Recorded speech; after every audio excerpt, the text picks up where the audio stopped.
All right, what's up, everybody? This is DreChilly coming back once again. As promised, I said that I will be live Friday. You guys gotta excuse my voice and whatnot, and I apologize for being late. Anybody and everybody who knows me knows that I like to get a fresh haircut every Friday, regardless of whatever is going on. So my barber's taking a little bit longer than expected, but nonetheless, I'm here. So let's go ahead and hello, Penny. And hello, am I pronouncing that right? Limas, Danielle. Hello to everybody. And thanks once again for coming in to the Google Live or YouTube Live hangout with me.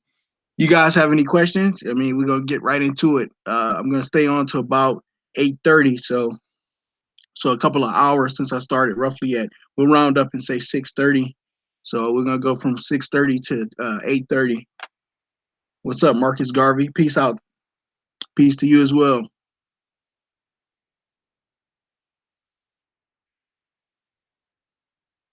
I see I got 6 people in so far. So share the video, subscribe to the channel if you haven't already, and hit me with some questions. Let's get right into it.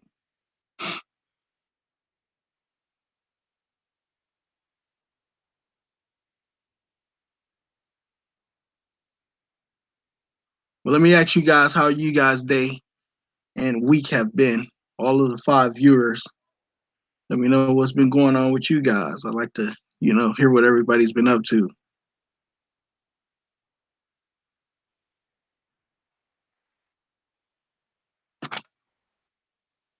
Wait a second. I want to make sure I still don't have slow mode on.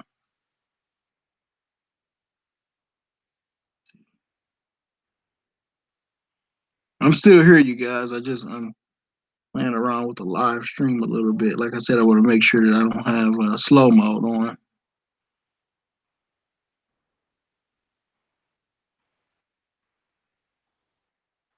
Shalom to you as well, Ada Davis or Ada. I'm sorry, Ada Davis. I said Ada Davis. Excuse me. What up, Maurice? I got your email, man. I don't know why you haven't got back with me, man. You know what I'm saying? I got your email and everything, and uh I sent you a link and invited you in the Google Hangout, and you didn't get back with me. What's up, Kizzy? Okay. What's up with everybody? It's Friday. Is some people Eastern Standard is not, going on 9:30. Some people in the Midwest is what spring forward fall back, so it would be what 8:30. And then for everybody out here on the West, you either at 6:30, 5:30, or if you're a little bit in the Pacific, in the 4:30 range. So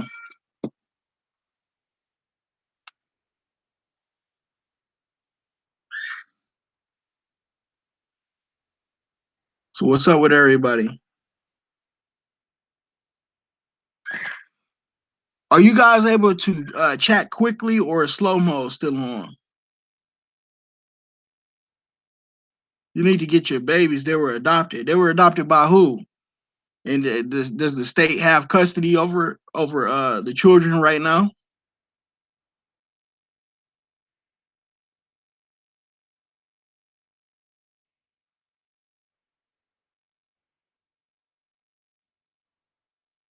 Maybe this is the time difference, but definitely we'll have to link up. I'm going to email you my number so you could text me if that's cool. Yeah, that's fine. Go ahead and shoot me, another email. I got the email that you had sent. Like I said, I sent you a link, but like I said, I'm taking it you didn't get it. But hey, Kizzy, get with me on a private tip so we could talk about that. I don't really want to talk about that in a live stream, as is relating towards your children and things of that nature. So, we could discuss that though. I'm gonna type my email in. I don't know if you got my email, but hit my email address. One second, I'm gonna type that in now.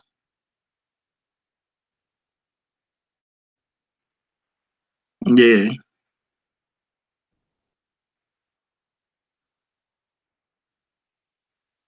So what's up with everybody? What's everybody up to on this Friday night?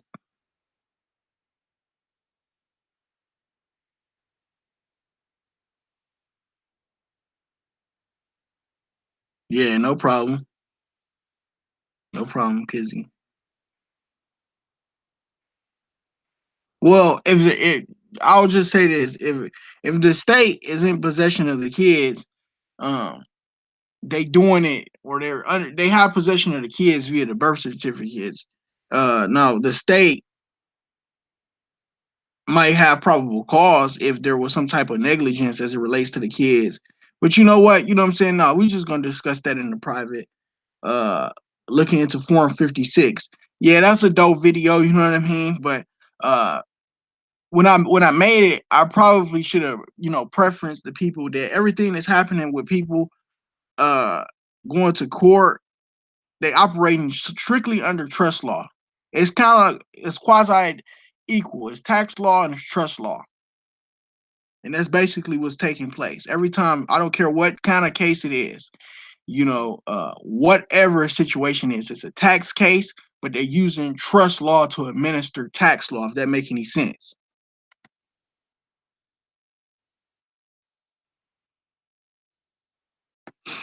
That's what's really going on. But yeah, Form 56, it's a dope form. I also did one on the 3949A. And I got one coming with the 8300 form. A lot of people don't even know about the 8300 form. That's another powerful one. And usually, when you put that 8300 form in, and you file that with your local area, they'll automatically coming in with the audits. And a lot of these courts are investing into, excuse me, they're investing in what's called the CRIS, which stands for Court Investment Registry System. The 1099s is, I mean, the 1099s is cool. It depends on, like, are you talking from a miscellaneous tip, or are you talking from, a OID tip? Now, if you're talking about the OID, nobody is reading publication 1212. And then, okay, so yeah, you are talking about the OID. You got the 1099A, which covers the abandonment, and that's basically what everybody is doing. They are abandoning the executorship to the trust, and the trust is not registered. See, everybody that is so-called doing status correction are not.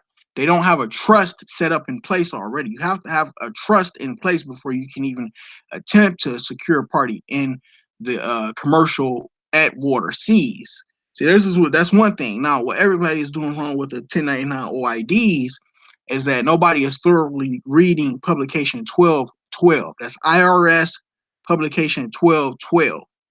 Um, and in particular, you want to go into Title 26 of the Internal Revenue Code and read sections 1271 through 1275, which covers what can be claimed as a 1099 OID.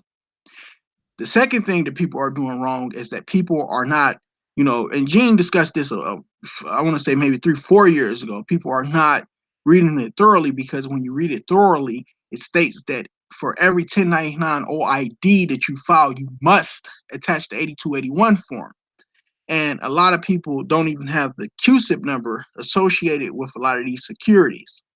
So you can't get the 1099 OID and get your money back in regards to the refund unless you file all three forms correctly. So you want to do the 1096, the 1099, the 1040V, because you want to pay the voucher back to the IRS, so the IRS can bill whoever it was is taking and using your credit. You said, is there any way for people on Social Security to get anything back on taxes? Well, the Social Security is a private trust. And I'm gonna tell you something, and this might be, kind of heartbreaking. If you already collected it, you good. But goes for everybody that's like my age and younger. Social Security is optional, and a lot of people don't know that. In addition to the fact that a lot of people also don't know that Social Security, there's nothing, if you ever read the actual initial act, and as well as all of the amendments that they made to the Act of 1935, there's nothing in that act that guarantees that you will be entitled to receive benefits associated with the Social Security trust. So what everybody are doing, they are making what's considered contributions to a. They say it's what's called an expressed trust, because it's expressed. It's an expressed act of Congress. during the Depression. But it's also semi-private because I can't think of the name of that case, and I'll cite that case for you. It was basically a case back in 1963, I believe it was, in which they denied a gentleman his rights to receive any payments and benefits from Social Security because he was associated with a communist party. I believe it's Fleming versus whoever the attorney general was at that time. Um, but they Nestor versus Fleming. That's the name of the case. Nestor versus Fleming.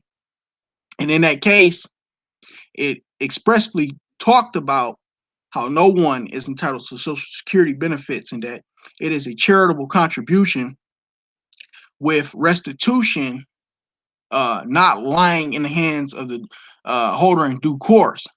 So, say for instance, if someone pays into Social Security their entire life, and the Social Security Administration deems them not worthy of being able to receive benefits, then they are not eligible to receive any form of payment. So that's another fraud. Now, Marcus Garvey, you said along with publication 550. Well, publication 550 talks about um, the exemption that everybody is not using. I want to make sure I'm getting everything right. It's been a while since I looked at a lot of this stuff, but 550 talks about the $5 million tax unified tax credit exclusion that no one is actually using, and people are not using it because they don't have a trust set up. Now, a lot of these forms that you talked about, Marcus, the OID, as well as the 1096s and or not the 1099 OIDs, A's, they file A's all the time for abandonment because after 36 months, you have abandoned all of your negotiable instruments, all of your securities, all of your documents of title that coincides with registrations of a trust. This is where the Cesicate Trust Act comes into place because they are raiding the estates because the United States is bankrupt. So by it being everything in the public is bankrupt, they are using administrative trust law. But in terms of administering the trust, as I stated earlier, they are using tax law because there isn't any money. It's only taxes. Penny, I didn't see your actual question.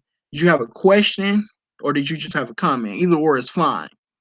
Uh, Ada, you said, does that include Social Security disability? Well, it's a public trust. So if they deem it basically depends on their opinion. It goes, it varies. In regards to the Nestor versus Fleming case in particular, that man, from what I recall reading about it, was associated with a communist regime over in Russia, and basically they told him that he had to go back and read the actual act of 1935 and do his homework because he's not entitled to receive. No one is entitled to receive anything from the government. Now, as it relates to Social Security disability, if someone is deemed disabled, then I don't see why not. You know, um, you just need help with your DBA. It's the Penny. If your state, what state are you in, Penny? Because I know a lot of people that are having or having issues. Excuse me, y'all. Kind of got the hiccups, but I know a lot of people that are having issues registering their DBAs in their certain state. Okay, yeah, that's nothing. See, I know a way how you can get around that, and how you can get around that is by in the miscellaneous files in your county recorder's office. You would put in an affidavit, and you can send out public notice through the newspaper. It doesn't have to, you can run it for 4 weeks, but it would just be a small sample size and notice telling people to go into the miscellaneous files at the county recorder's office and wherever you're residing at in Tennessee. And if they want within those 4 weeks, express any so forth claim that one might have as it relates to your DBA that you are trying to register. You would then take the affidavit that you received from the newspaper, and you would submit that using the administrative process with the Secretary of State if they're giving you issues to record and register your DBA. I can also get with you in a private. I'm going to leave my email address again. Give me 1 second. I'll drop that back in the comments. So anybody have any more questions? Keep the questions coming. It's an open, and like I said, we don't even have to talk. I just like chopping it up with everybody. I want everybody to know that I'm going to be more active on the channel and everything like that. But we could talk about whatever's on everybody's mind, and I want everybody's thoughts and opinions on various topics. You know, but if you guys got questions, that's what I'm here for. So ask away. How do we get the QSIPs? You can get a hold of a broker at Fidelity, but you got to tell the broker that you want to basically find a bond. You want to track a bond. All of these securities, whether they're using them as Article 9s or Article 3s, they have a QSIP assigned to them, because when they sell them, they have to provide some form of indemnification as it relates to the purchaser and the servicing agreement from purchasing securities. Now, you can also go through your state's Department of Insurance, because the insurance companies are the ones who are bonding a lot of these brokerage houses. So either or, you can go to your Department of Insurance in your state, but I prefer using Fidelity. It's telling you want to track a bond and you need to find a QSIP number associated with the bond. You can basically, if you got a credit card, you give them the account number and say, this is the account number, and I want to track the original deposit that was made with a depository trust company, which is the application as it relates to you getting a credit card. That's the easiest way to go about getting a QSIP number. Now, if you call and say, I want the QSIP number associated with my Social Security, they're going to shut it down, because they've already got the inside access in regards to the Social Security trust, and they've been told by this. This is coming from me having a conversation with an actual broker, a securities broker, and he told me that a lot of people that it's kind of like in our sector have been asking too many questions for their liking, and that the DTC has basically given them the green or the red light and said don't basically give up that QSIP that's associated with the Social Security trust. Wave Surf said, what about having 2 birth certificates? I mean, what about it? Like, do you I'll put it to you like this. It's cool to authenticate a birth certificate, but that doesn't really matter. And I'm gonna tell you why it don't matter, because on Title 46, all of these, titles of document and bills of lading, because essentially that's what the birth certificate is. It can be used as a bill of lading, and under Title 46, as long as it has a register number associated with the seal in your state, you don't even have to authenticate it. Now, you do have to send it back if you are, let's say, for instance, if one is correcting their status in commerce, you would have to send it back to the Department of Treasury. But I mean, I don't, having 2 birth certificates, you want to keep doubles of everything anyway. What about a court case if you're in prison, or remedies? That's something like, let me just be honest with you guys, right? Okay, I got about 3 esteemed attorneys in my family. I don't know if you guys knew that. I don't think I've ever really disclosed that. And I was just basically told to stay away from publicly. Now, if I'm doing this in a private, if we can, what I'm saying, if anybody want to get together in the private, say for instance, I'll do maybe 10 people at a time, we could talk about tax law, because I'll just leave it as that. Every person that's in prison is in prison for a taxable debt collection that has not been fulfilled. I don't care whether a person murdered somebody, but I've been briefed to kind of like stay away from the tax law as it relates publicly, as it relates to somebody being in prison. So let's just leave it as that. Now, if somebody want to get at me in the public, then I'm sorry, in the private, then we can go there. Penny said, heck, I got rejected for over a payment. I asked the lady why they just didn't send the extra back. She said they could or they couldn't do that. Why would someone want the QSIP associated with a credit card? Because that's one of the easiest way to track where they holding most of your securities at. They have to have a QSIP number associated with all of your securities, because it provides indemnification for the purchaser who's purchasing the securities once they trade these securities. One created by the fraud at the age of 5. I had mine authenticated. Want to correct the status of the fraudulent one created at 5. Well, uh I mean, you got to kind of give more, you got to kind of like give more detail in regards to what exactly happened. I mean, you considered banding after being banding after spending 7 years at sea anyway. It's 7, not 5.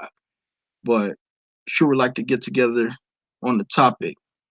We can do that. Anybody that, like I said, anybody that want to get together in the private or whatever, you know what I'm saying? Everybody can get with me. So keep the questions going though.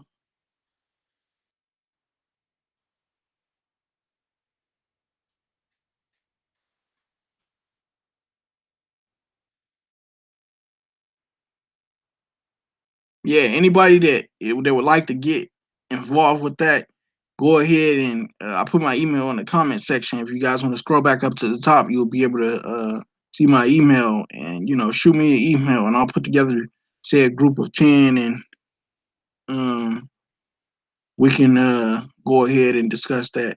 Everybody is doing A for V, they're doing it wrong because they're not turning the receivable into a payable. So all of the language that they're writing on it, they're defacing the actual payable. So when you write all of that shit that Doug Riddle, all of them, now don't get me wrong, they were originally up on it first, but you're talking about, what I'm saying, over 10 years ago, or a lot of stuff that they were doing. So the stuff that they were doing at the time, it was working and people was getting remedy. But then when they caught on uh, to what everybody was doing, and they were not basically paying the taxes. See, you're the pencil man or woman for the estate. So the estate has an obligation to pay taxes, contrary to what a lot of people like to say. I'm not a tax protester because once you honestly know what's going on, it's nothing because, like I said, they need the receivable back, but they need the receivable converted into a payable, and only you can turn it into a payable. Listen, bro, you can speak in normal language about CUSIP and credit cards, but you can get the fuck off my chat. Don't listen. You're not gonna tell me how to conduct my fucking show.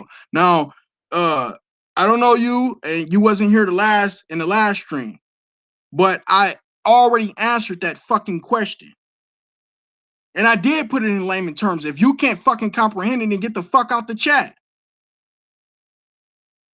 Fuck you think you talking to? You're not talking to, you know what I'm saying? I don't listen. I'm not one of these YouTube motherfuckers that's just, on here popping off.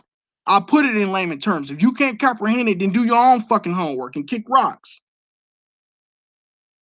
Yeah, I can, man. Get the fuck. Okay, so now you want to be a little fucking troll and shit like that. So you're gonna have to get the fuck out. So I'm about to block your ass. If anybody else got any other questions, go ahead and shoot them. You know what I'm saying? Clearly, evidently, motherfucker, I'm doing everything that I'm talking about. I'm one of the few motherfuckers on YouTube that's always providing proof of claim. So why you running your weak ass dick, sucker?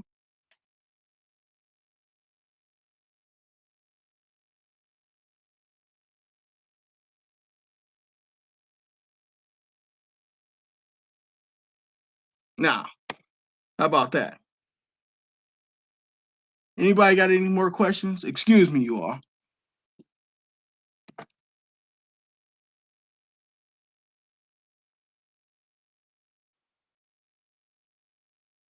So how do we change the bill?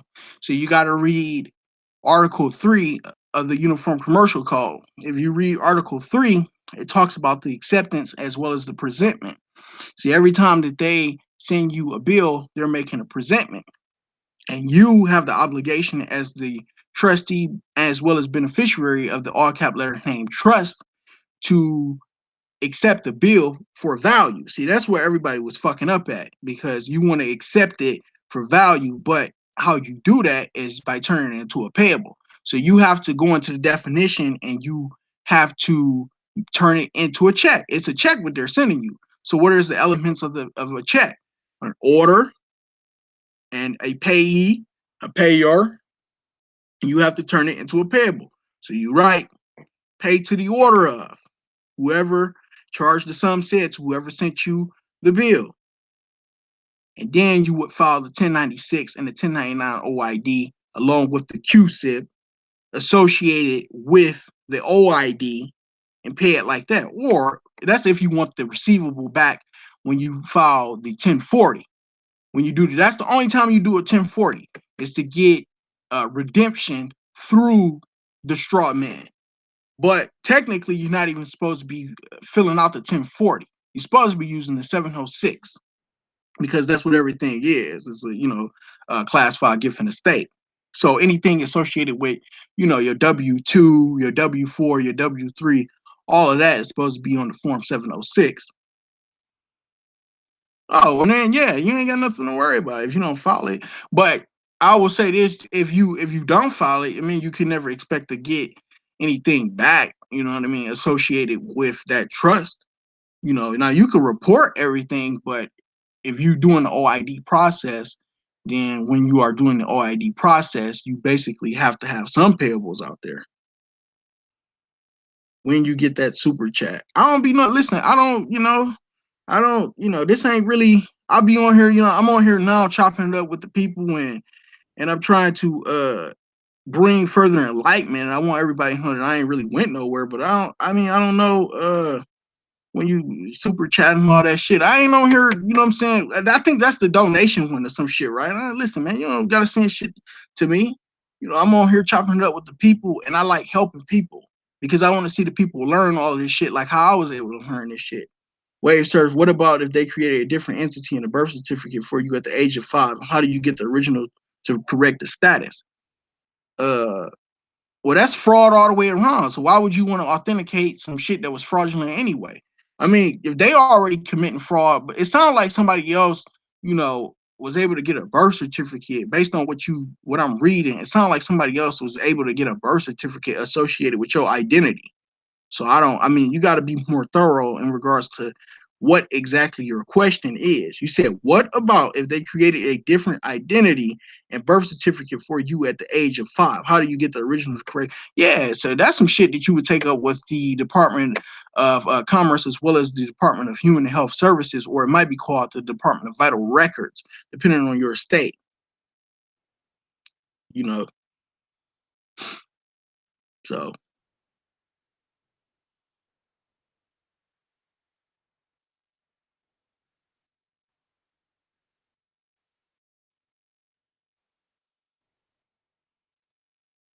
he was adopted. Who was adopted? Yeah, no problem, Wave, sir. Hopefully, shit. Hopefully, I was able to give you a good answer for your question.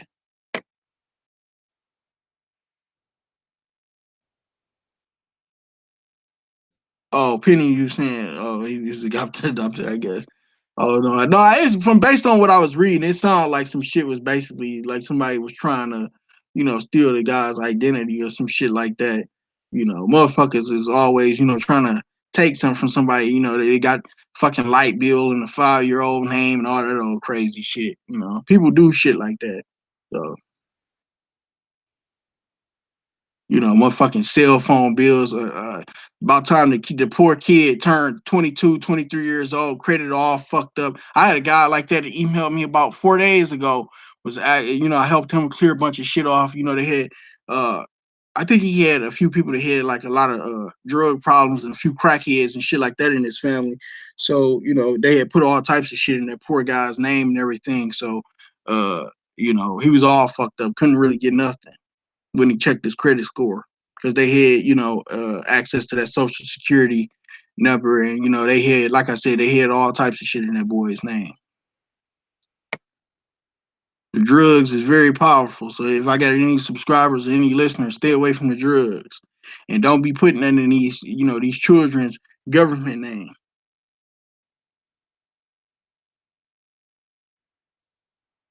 Well, yeah, the FIN numbers. That's basically they got a direct number. All of these hospitals are it's called ground rules of military rights.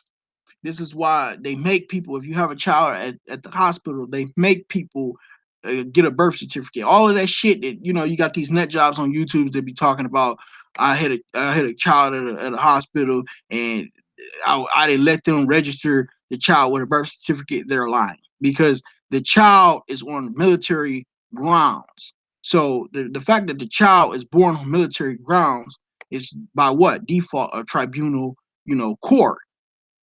Um, but to answer your question, they have a direct window with the Fed, and what they do is every time they build the Social Security account, shit, it's so bad now that I even had people, tell me stories that when they get into the goddamn hospital room, they might be in there 10 minutes and then they got the person that's coming around with the laptop and they already punching in the Social Security and they getting paid right then and there. So no doubt the FIN is an account number and they got, like I said, direct access to the Fed, and then they already getting their money right then and there.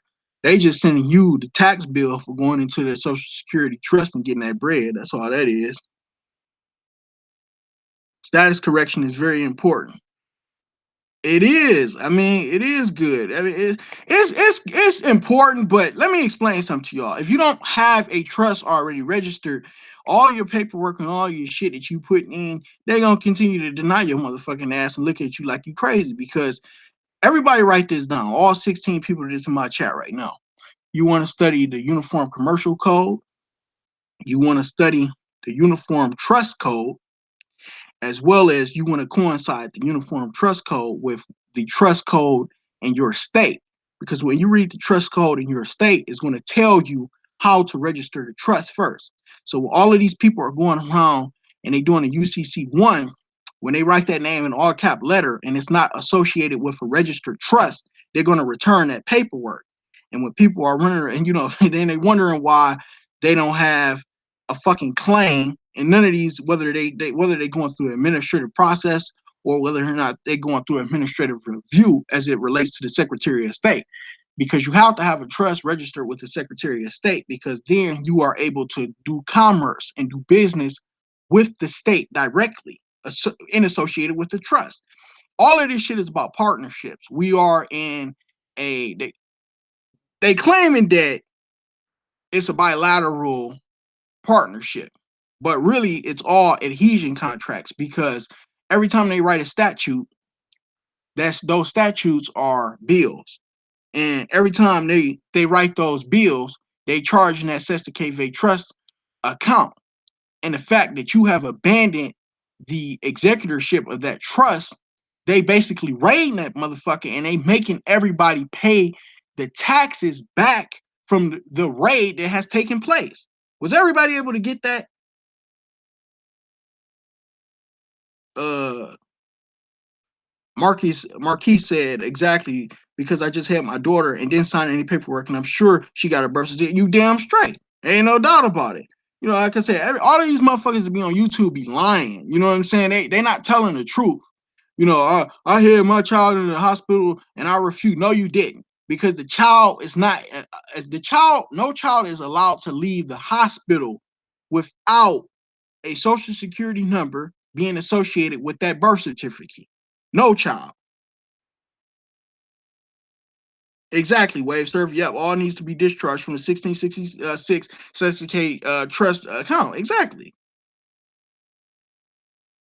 Kizzy, uniform trust code, the uniform commercial code, and the uniform trust code associated with your state. So usually, you type in uniform trust code and then you will put in a state, whatever state you live in, you would put that shit behind it and then it'll pop right up. You can get a birth certificate and not get a social security number. Uh I got into a big debate about that. Um, but surprisingly, this guy had proof of claim. I still think that it was some bullshit. I still think that he went back and got the social security number, because it's all integrated. It's like, what would be the point of having a vessel registered under Title 46, but you can't operate the vessel in commerce? That doesn't make any sense. You had Marquis, you said you have to disagree with giving the Social Security authority to obtain the information. Well, they are, like I said, they are interlinked. First of all, as soon as you get the birth certificate under Title 46, it's going to the Department of Commerce by default. Department of Commerce is still associated heavily with the Social Security Administration. So, like I said, what's the point of having a vessel registered to engage in commerce and you don't have an actual account to be able to conduct business with? So that's another. I mean, like I said, he had proof of claim, but it was some bullshit because it's like I said, what's the point? It's like having a goddamn car, but you can never find the keys to the motherfucker. You can't go nowhere without the goddamn keys to the car. Hang on 1 second, you guys. I'll be right back. Hang on 1 second.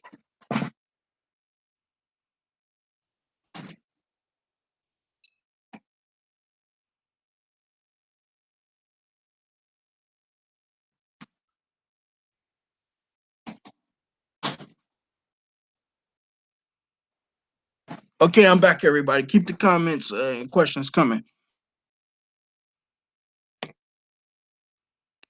Marquis said, I agree, because even though they give you that option, they still do it anyways because they don't expect us to know about it. Exactly. Exactly. And like I said, what would be the point of having a goddamn birth certificate if you don't got the Social Security to be able to engage in commercial affairs? Every time a person try to get something, whether it's a credit card, a vehicle, you know what I'm saying, you got a light bill, whatever it is, what is it? Anytime you even go get the driver's license, let's use that for a prime example. Every time I want anybody in this live chat to show me a driver's license application in any state where it doesn't request you to put down a social security number. Because every time they pull you over and they issue you the presentment, which is the ticket, those tickets are then securitized. All this shit happens on the private side in the city's prosecution office.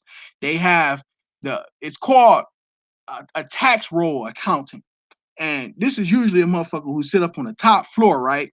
And that tax roll accountant securitizes the actual tickets. So the one that the actual police officer keep, they securitize those tickets and then they go into the Department of Transportation. They go through the Department of Transportation, charge the account associated with the Department of Transportation, which is usually the application in which you submitted to get the driver's license with your social security on there, and then they get the money out. So the ticket or whatever they claiming that you owe them in court is the fucking tax bill that's due from them going into the goddamn social security trust and getting the money. All of this shit is associated with the social security. All of it. As far as where the money is coming from,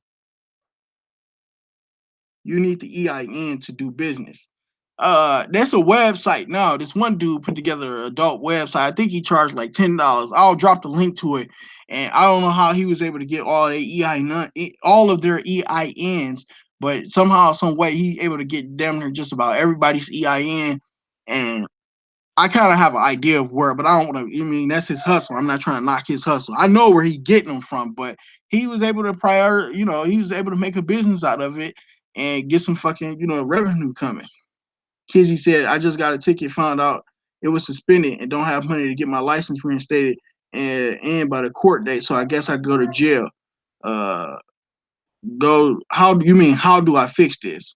Email me in the private. If the driver's license is already suspended and they already made the presentment to you, like I said, to Penny, you need to turn the receivable into a payable, and then you need to pay it to the Department of Treasury, or basically through the Department of IRS, who is handling the bookkeeping for the Department of Treasury, which would then build the account associated with the Department of Transportation, which gives all of the states authority to be able to establish their own Department of Motor Vehicles, Department of Transportation, whatever the fuck they call it in your state. Some people is the Secretary of State. Some people, they got a Department of Motor Vehicles, and they build an account there, and then you just pay it off like that, and then they'll reinstate your fucking driver's license. But get at me on the in my email.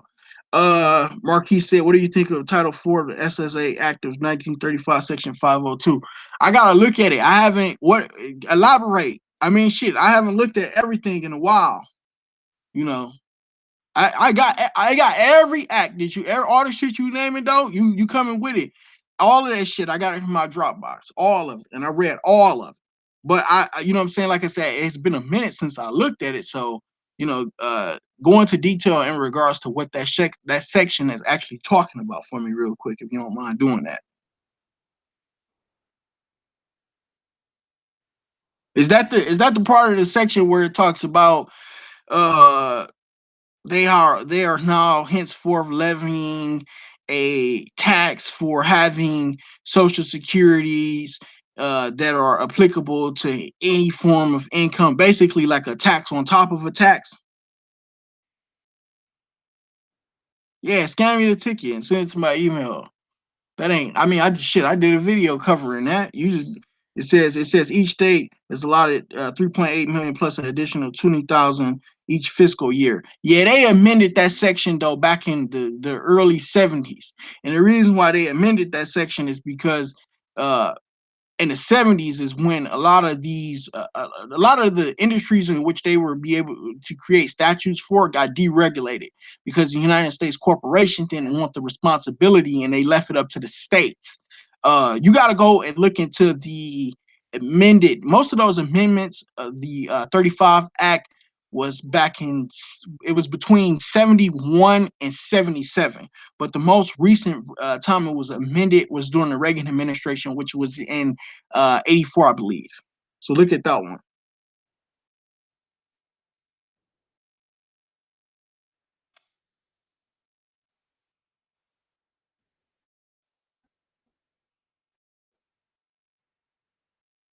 But come with it. Come with ask more questions. Shit, Marquise the only one asking the questions, but he coming with it though. But Kizzy, yeah, I did a whole video on that. Go watch that video that I did on that. All this shit y'all running around paying motherfuckers and all this whole bullshit, giving motherfuckers, 50, $60, all that old crackhead ass money to help y'all with these tickets and join my group and I'll show you how to get rid of this. You own a ticket. Every time you get a ticket, you write in red ink, preferably red or blue ink. Blue represents the water because they pulling you over in a cruiser, but they pulling you up on the land, and they really supposed to be just operating at the sea. But okay, we'll play in your jurisdiction. That's fine. We'll play in your jurisdiction. So, blue represents the water, and then red obviously represents the living blood. But every time you get a ticket, you write uh, I do not accept this offer to contract, nor do I accept this court's offer to any further proceedings. You look up Uniform Commercial Code, Article 1, Section 308. You write it on there, on the ticket, and you write without prejudice because you don't want the state to be prejudiced towards any of your rights that are reserved in your state's constitution. This is why I incorporated in that video. I'm in Arizona. I talked about the Arizona state constitution, which under the Declaration of Rights clearly states that they cannot prejudice your individual rights. So you have individual rights. That person has 14th Amendment citizen rights, but you as an individual, they are not supposed to encroach on those rights. Uh, you're right, Marcus, and purple represents royalty. You can do it in either or, red, purple, or blue. But all that purple shit, that's what I'm saying. That's getting a little bit too, I guess, iconic with it and whatnot. But Benny said, what if someone went to court, suspended license, but they broke for lunch and she never went back? Well, if she never went back, that's on her. I mean, that's some self-inflicted shit. Some shit is just like, you gotta either stand up or sit down. Gold McClure said, when you put a bill on a property in your name, should it be in your all caps estate as a secured party creditor, or you can do so in a private new name 98 trust, etc. Either or. That people get too technical with the name. The name is property. So if you don't control the fucking name, they don't give a shit whether it's an uppercase or lowercase. It don't matter. That doesn't matter at all because the name is property. And if they holding the name in trust, they're holding the name in trust because you're not stepping forward and administering your trust. So since you ain't administering it, they don't care what name it is, whether you use the uppercase, lowercase, it don't matter. All caps, whatever. Uh, Thanks for that video and info. uh do that on this ticket. Yeah, the ticket, man, that ticket shit ain't nothing. Y'all can say y'all paying all these motherfuckers all this ridiculous amounts of money, and man, that information, that goddamn video should have, you know what I'm saying, at least a 500,000 fucking views on it. You know, everybody, you know, is going through or at one point have went through some type of traffic situation. You know, these rogue ass cops get behind you, put the fucking hot lights on your ass for no goddamn reason, basically just to generate revenue for these fucking commercial trading courts that and insurance companies that call themselves cities. You know, all, and that's another thing that I wanted to put out there, that all of these cities ain't nothing but fronts for banks, and they really insurance companies, because all of these cocksuckers is bonded and they got fucking oaths that they got to uphold, but the people are letting them, you know what I'm saying, run amok. But you know, at the end of the day, I'm not knocking them for their hustle. I just don't want anybody that's associated with me to continue to get taken advantage of, because y'all, you know, not y'all, but I'm generally speaking, but people don't want to take the responsibility and put in the time and effort and research a lot of this stuff, because it's right here in your face. As the old saying goes, if you want to hide something from somebody, you can't throw it up in the sky, because what happens when they look up? You can't throw it behind the door, because what happens when the door opens? Put it right there in their fucking face, they're gonna miss it every time. Uh, of course, Penny. The pen is mightier than the sword, of course, because it's your sweat equity that is pumping energy into a lot of these bankrupt. Because everything in the public is bankrupt. If they're not operating in gold or silver or something that's being backed by the full faith and credit of legal tender, which is gold or silver coin, then they basically pirates at sea and they fucking with you. But as it relates to her, I mean, I can't help nobody that didn't help themselves. If she had court and she didn't stay in there, you know what I mean, to address the tax claim. See, that's another thing that you guys are not doing in court. You address it as a tax claim. You don't go in there arguing case law or none of it. You address it as a tax issue, because that's what every court case is. Okay, it's a debt collection. Whoever filed the charges, you know what I'm saying, has to pay the debt. And the debt itself is supposed to be bonded. And that's a lot of people are not even asking to see the prosecution's bond, because they're supposed to be bonding these cases, as is them who are bringing the claim to the estate. What do you think about Title 12, USC 95A, and use on certain docs for remedies in commerce within the courts, especially for injunctions? True did a real dope ass video in relating in regards to them injunctions. It's powerful. I mean, it's powerful. Don't get me wrong, man, because really that's what you want. Fuck the financial aspect of it. You basically want them to stay the fuck away from you. That's really what you want. You want to keep them off you. So uh as long as they off your ass and they can't violate that federal order to leave you the fuck alone, that's basically what you want. You want an injunction, you know, against them cocksuckers so they can't move against you. You know, you guys. So any bill you get in all caps lane is nothing more than a statement. They send you the payment, which is the detachable portion at the bottom of a so-called bill. You damn straight. That's exactly what's happening. And if people are not reporting the bills as income, the bills themselves are money and negotiable instruments under Article 3. Nobody reads the Uniform Commercial Code, but they're negotiable instruments under Article 3. And you have the obligation every time they make a presentment, because the reason why you have an obligation is because you use that name as well in commerce. So you can't double back and say, well, that ain't me. And that's where, when I watch these court cases, motherfuckers in court showing their ass, you know, talking about that's not me on that piece of paper, you know, they get their ass steamrolled, because you can't use that name when it's beneficial to you, and then double back and when it's not beneficial to you because you don't know how to operate in commerce, say, oh, that ain't me. You don't work both ways. You can't have it both ways. So the fact that you use that name in commerce, you have the tax obligation to discharge it, that trust public duties. You know, you know anything about county level notary? I was reading a lot about it lately. I wanted to become one. Well, the county, that's a little bit more powerful. And I'm going to tell you why that's a little bit more powerful, because these counties are private. Most counties are formed under a private charter. And the charter exists because the people who are registered in that county subscribe to doing business underneath that county through its charter.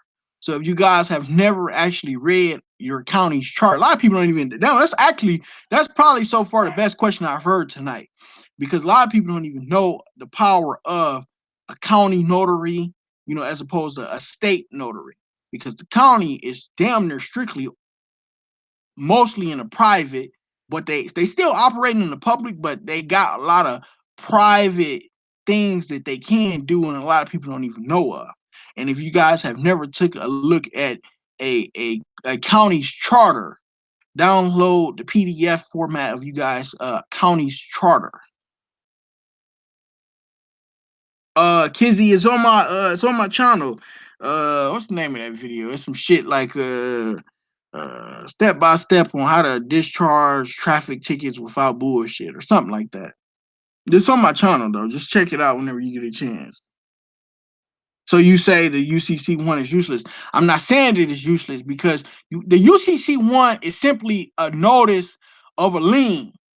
That's all it is. That's where everybody is making the biggest mistake at. People think that the UC by following the UCC one is it's like a lifesaver. A UCC one is only notice that there is a lien in place with a security agreement associated with whoever the lien is filed against. The UCC one is just the signification with the Secretary of State, in which wherever you're domiciled at, to send notice to alleged creditors. But you have to have a security agreement in place before you can even file a UCC one. That's number two where everybody is messing up at. In addition to the fact that if you do not have a registered trust, this is why earlier in the stream I was telling everybody to go download the uniform trust code. If you do not have a registered trust that is already registered underneath a DBA to do business with the state, then you cannot file a UCC one. This is why everybody is getting a UCC ones rejected, because you don't have a registered trust already in place. So this is what I'm gonna tell you guys. Like 10 years ago, 10 maybe 12 years ago, this is where everybody was messing up at, when they was doing the executor letter and stuff, David Clarence. And that's not me saying to take anything away from him, but where everybody was messing up at was that we was looking for a quick fix remedy, thinking that we was just gonna put in the paperwork and then all of our problems was gonna go away. And no, you're not out the woods, and you're not off the hook yet with that. Where everybody was messing up at is because they were filing liens up against their straw man. But how you got a lien and you ain't even got a security agreement in place?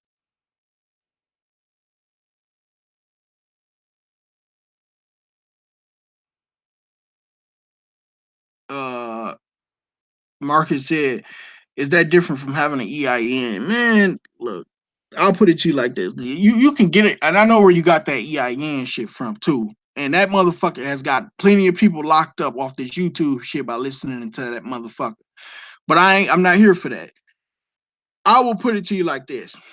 If you truly know what's going on, and you know it's no money to pay, and I said this last week, and you know there's no money to pay for none of this shit, no way.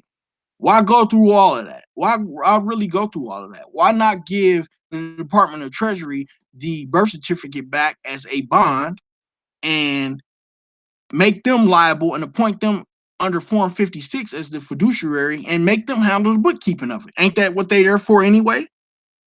So why you make it harder on yourself by getting the EIN and registering it as the business? And that's doing too much. And like I said, that guy, because I know where you got that from, and like I said, I'm not here to bash him, but that guy then got about 8 motherfuckers locked up since he didn't been on YouTube. So, and in fact, you know what's coincidental about that? Because I'm gonna tell y'all something. Sometimes I'll pay, $25, $30 just to listen to these little dumbass webinars so I can see where they fucking the people up at. Cause like I said, you begging on YouTube for 25, $30 for a fucking webinar. But in hindsight, I'm really just looking at your information. And I checked my Dropbox last night, and that same motherfucker where you got that whole registering it and getting the EIN number from, that same motherfucker, this webinar that he did from back in 2013, why you editing documents in 2018? And the shit was conducted in 2013. So that should tell you something right there.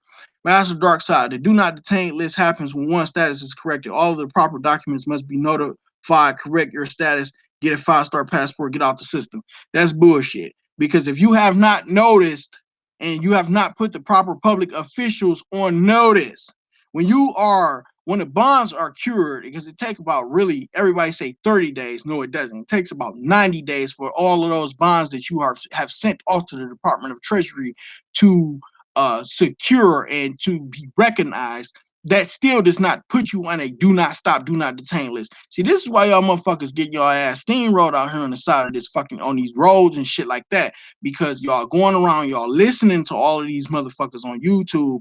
And has anybody ever showed any proof of claim that a do not stop, do not detain list exists? No, I've never seen no video, and somebody shoot me a link to it if it does exist, and I'll shut my mouth if it relates to this.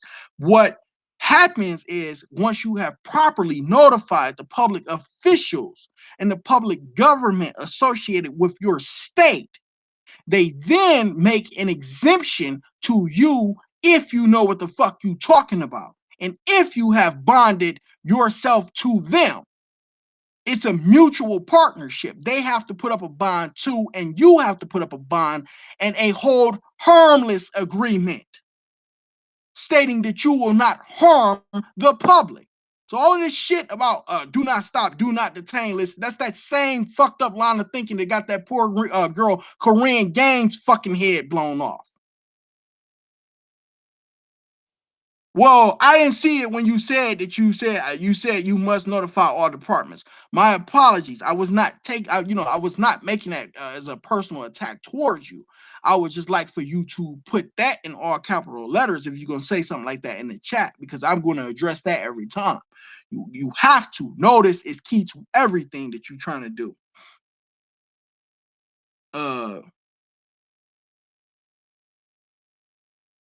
Sound right to me, because I personally know of an official to do this remedy can.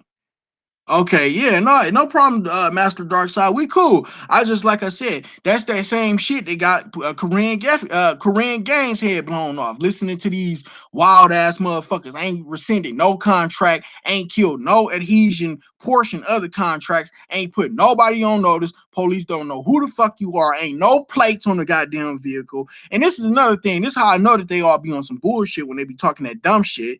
And this is why they don't like me, because what I do, I call them out on their bullshit on their videos. Every time I see some bullshit on one of them videos, I leave a comment and I'm waiting for the rebuttal so I can tear their ass up. And the reason why they don't like me is because I'm stopping a lot of their little $25, $30 if you join my group, this, that, or the third. They can't hustle off the fucking people. So that's the real reason why they don't like my ass.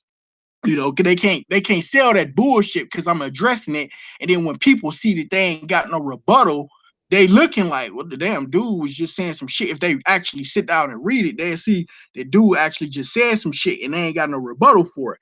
But excuse me, what Corinne had failed to do was kill all of those adhesion contracts, as well as correct her status. That poor girl's status was not corrected in commerce, because if it was, she wouldn't have been saying the shit that she was saying in them videos that I personally had seen of her.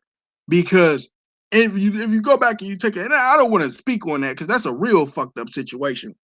You know, that little boy got to grow up without his mom, because these punk ass motherfuckers on YouTube ain't going to take responsibility and say, yeah, she was getting that information from me and I feel bad and I'm real fucked up that it cost that girl her life, because she was on the right track, but she was on the wrong train. She was on the right track, but she was on the wrong train because she didn't do everything correctly. And it just so happened that it cost that poor girl her life. You still working on more documents of do not detain.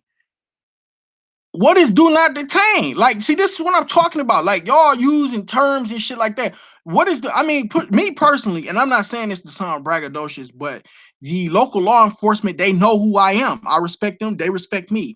If I am doing 65 and a 40, you know what I'm saying? They might zoom up behind me, and you know what I'm saying? They might see and look who the fuck it is and make sure it's me that's actually traveling in that motherfucking private conveyance. but they ain't stopping me. You know what I'm saying? But that's because they have an ideal and it's a mutual respect. And the attorneys have already notified them what he is doing. And he has a hold harmless agreement in place with us. And he also has a bond in place with us so that we may be able to seek uh a claim in equity if anything happens. And I have also personally consented to come into their jurisdiction if someone is harmed in my traveling engagements. See, y'all want to do shit, but y'all don't want to. It's give a little, take a little. You can't say, okay, well, I'm gonna be out here doing 70 and a fucking 40, and you ain't got no type of indemnification where you can make somebody else whole in case you kill somebody or you tear shit all up. So you got to give a little, you got to take a little. Now, before I had figured out the whole elements in regards to the transportation, y'all see all them old ass ticket videos that I did and shit like that. I was basically still discharging the tickets, but I came back to it because I knew it was a little bit more that I had needed to sharpen up on. And once I had sharpened up on that, I was then able to, put them on notice and do everything properly. I heard warrants are illegal and the authorities don't have an affidavit signed with the warrant of committal. That, as well as, is not a true bill. It's not a true bill when when they hand down the indictment and the foreman is supposed to stamp that motherfucker and he's supposed to sign it. They put the stamp on there saying this is a true bill, but it's not a true bill because ain't no signature on that motherfucker. So you absolutely right about that. In addition to the fact that I'm gonna tell you another thing, don't allow, if you ever do get locked up, don't allow him to take any pictures of you or fingerprints once you are in jail. And the reason why you don't, because that's another form of it's called oral consent. My aunt she taught me this. It's called oral consent, oral and pictorial consent, because you are then consenting under the recognizant bond to being that person. So when they take you to go see the magistrate, they already got your fingerprints and they already got a picture of you consenting to being that person. You see what I'm saying? But Drill Tucker said, brother, I love what you're doing. Keep doing what you're doing. Would love to hit you up on some stuff soon. Yeah, no problem. You know what I'm saying? I appreciate everybody for taking time out to, hang out with me tonight. How the judges get oath of offices and surety bonds because they are supposed to be together. Yeah, there's usually supposed to be. Well, if you take a look at your state statutes, right? Like out here in Arizona, they can be separate, but if I want to go get their bond, right, their surety bonds, I would just usually go through the risk management department with the city. So like if I wanted to get like a certain police officer's bond, hazard bond, or their surety bond, I would go through the city as opposed to the Secretary of State, and vice versa. If I want to go get a government public official, then I'm going through the Secretary of State and not the city, or the county. Another thing that people are not doing, y'all not cross-relating. I'm gonna do a live stream where I'm showing people how I research stuff, because every time you research something, you're supposed to cross-relate everything that you are researching and find basically a common denominator associated with whatever it is that you are researching, and that's how you find remedy. Master Dark said, I am working on correcting my status. If I do it properly, the so-called do not detain list will just be my byproduct. I am not looking directly to get on a list. I mean, that's cool. I just wanted to, don't take that personal, bro. I just wanted to address that do not stop, do not detain, because I have never seen a do not stop, do not detain list. And to be honest with you, I don't think that one exists. I do think that there are registered trusts that are engaged in private commerce, because a lot of people never even talk about the private side of commerce. People just usually talk about the public side of commerce, but a lot of people never talk about the private side of commerce, right?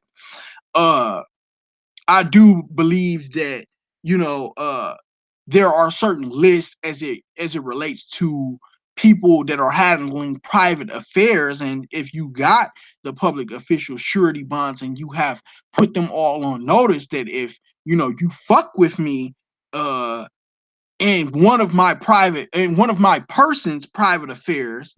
Because see, let me show y'all real quick. This is how you can even use that 14th Amendment citizen and regulate their ass, right? So if your person is in a private affair and they fucking with your person who is engaged in a private affair, they got that oath of office as well as that bond that bonds them to uphold all of these state constitutions, which are expressed, as well as constructive trusts that are not supposed to be broken, and you can regulate them via that as well. You know, you said all tickets are hearsay. Exactly. You know what I'm saying? But I still like to address it because I understand you got to look at it from this way. Even though it's all hearsay, you still got to show the people how to address it, because a lot of people don't know this information. And a lot of people are, paying these people and struggling to pay, so-called bills and stuff like that on a day-to-day basis. That's why I put a lot of this stuff out to the public so I could be of public assistance and public help, Uh Kizzy Davis said, I got my homework cut out for me. I see I'm going all the way back. Yeah. Where are you from, Chile? Originally I'm from Detroit. Uh Penny said, I know this sounds crazy, but I have a Bluetooth in my ear and I'm talking to you like you can hear me. Well, that's how I want the experience to be, real talk. Until, you know what I'm saying, I get a whole bunch of people on live stream and stuff like that. That's, that's how I want the experience to be. It's also called a tactile agreement through your silence. Exactly. Silence is acquiescence. So you don't want to be silenced. Uh, it's a lot of remedies out there. And I'm gonna tell y'all something, man. The more and more you read into that commercial code, the uniform commercial code, the more and more a lot of this is gonna start making sense to you. And I'm gonna tell you why it's gonna start making sense, because it's all three of those subjects that I talked about last week are all interrelated. Trust law is interrelated with tax law. Tax law is interrelated with the uniform commercial code. The minute you get to studying all three of those subjects and you master all three of those subjects, that's when you're a real threat. And truth be told, you don't even need to correct the status. The reason, and I'm gonna tell y'all, the reason why you will want to correct the status, the correct reason why you will want to correct the status is because since 33, the United States has been bankrupt.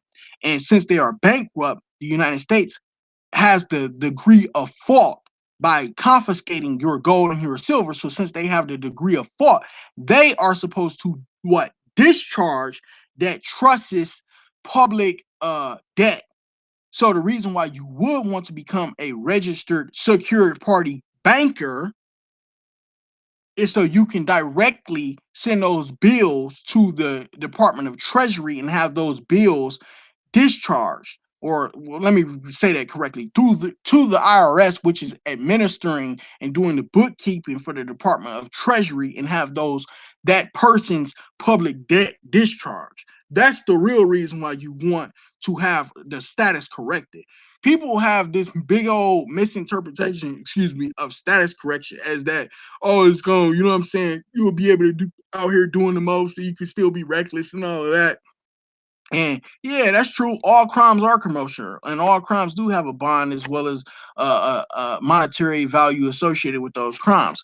But still, what's wrong with making people whole if you have actually harmed somebody in the public? See, that's another thing that these so-called gurus and all these people putting on all these webinars and all this old shit, they want to spoon feed y'all instead of telling y'all the actual truth and giving y'all everything. Not, I'm gonna sell you 80/20. You know what I'm saying? All that old shit, because they gonna always put you in a position where you gotta keep coming back to them, paying them 3,500 for a status correction. This one's 1,000, and this one is a sale where you can get this for 75. Man, all that old crazy shit. But come with some more questions.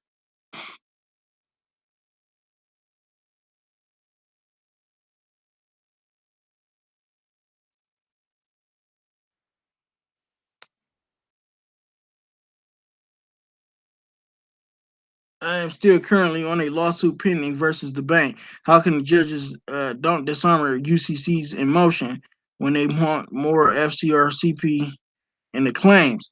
Uh, Form or oral? I'm gonna tell you something real quick. You need to go write this down. You want to get restatement of equitable claims, 1989. You want to get that book, restatement of equitable claims.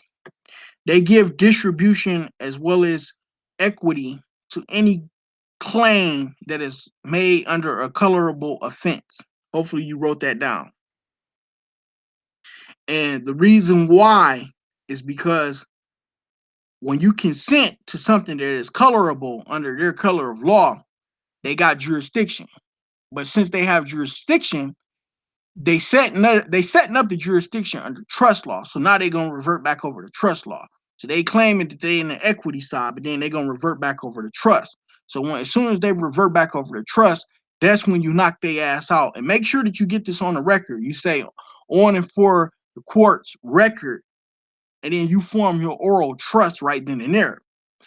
And in Alexander Bove's book that I told everybody to get last week, which is called The Complete Book of Wills, Estates, and Trusts, he talks and he shows people how to form an oral trust in court.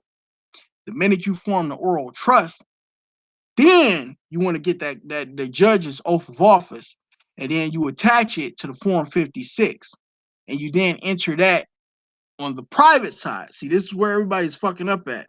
They fucking up because the minute you file something with the clerk, you are basically consenting to being the person, even if you have formed an oral trust. I hope you're listening to this.